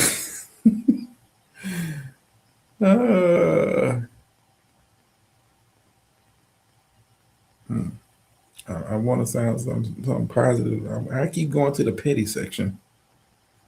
Jesus Christ. Oh man, I'm damn, I keep landing on petty shit. Maybe God trying to tell me something. Oh boy. Oh boy. Oh damn! I'm trying, beautiful. I'm trying to come up with something to kind of close out the show the right way. I'm trying to come up with something. I just can't just thank y'all for coming out. God bless you. I'm gonna say something. God damn it.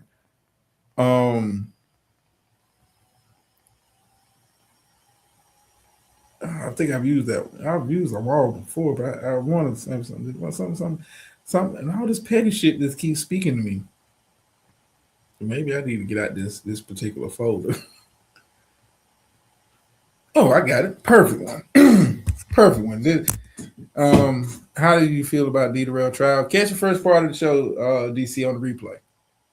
Catch the first part of the show. I kind of gave a breakdown in the short version, DC, but you can catch the more extended version at the beginning of the show.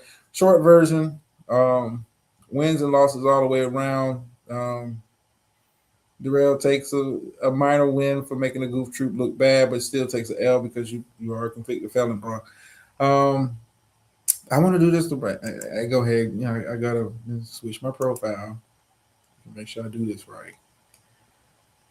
Go to this profile because I want to play my video, which I do not have saved on here. I don't know why.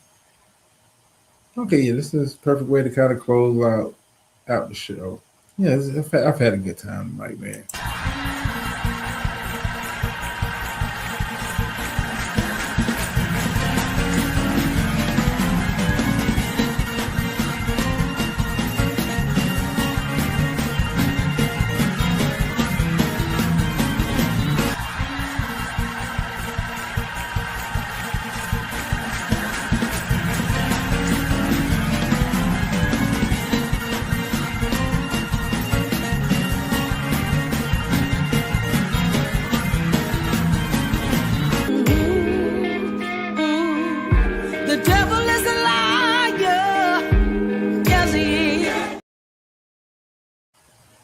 All right. Yeah. Thank y'all for taking the time out to listen to Little Old Me tonight. This is normally part of the show, on my Monday show, where I kind of leave you guys off with some positive words, some positive thoughts as you continue out the rest of your day, your week, or whatever that looks like. This is Beautiful's favorite part of the show when I do that on the Monday spot. But I'm gonna kind of keep it short this week. And I think it fits, especially with what kind of happened over this past couple of days. I think this message fits perfectly when you consider, the stuff that went on with D. Darrell in regards to the response and the reaction for some people. And the message for tonight is blowing out someone else's candles won't make yours brighter. Hating on what the next person got going on, trying to stop their progression in life, trying to hinder their path, to throw obstacles down into their path, to put up roadblocks for them. Listen, life is hard enough as it is. Life is challenging enough as it is. It's a day by day, hour by hour, minute by minute choices you make. It's hard enough as it is. Blowing out someone else's candles won't make yours brighter. And like I said, it fit into the message and what kind of happened with Darrell as far as his verdict. Whatever happens with him with sentencing, it don't put food on your table. It don't get a bill paid. It don't. Hating is one thing. People confuse the two, thinking, when I have an honest critique or observation, I think you're hating. I'm trying to throw out an obstacle. Now I'm just observing what I'm seeing. I'm not going to hinder you from what you're doing. If you're more than apt to keep running into a burning building, show after show, hour after hour, live stream after live stream, hey, knock your fucking self out. Don't matter to me. But just remember that blowing out someone else's candles won't make yours brighter. Hating on the next man or woman and doing everything you can to dim their light does not make your light shine any brighter. But I think I've done enough damage for the night. I think I've had a either way, hopefully, listen, brother of a certain age, all things considered, Darrell is, you won't hear the pastor say this. I mean, all things considered. I mean, he did what he did. But what the potential consequences could have been and what he's potentially possibly looking at, we talking about possibly no prison time, truly blessed. Truly, truly, truly blessed. And that's about as best I can put it. Truly, truly blessed. Wish him well in all his future endeavors, whatever that looks like for him.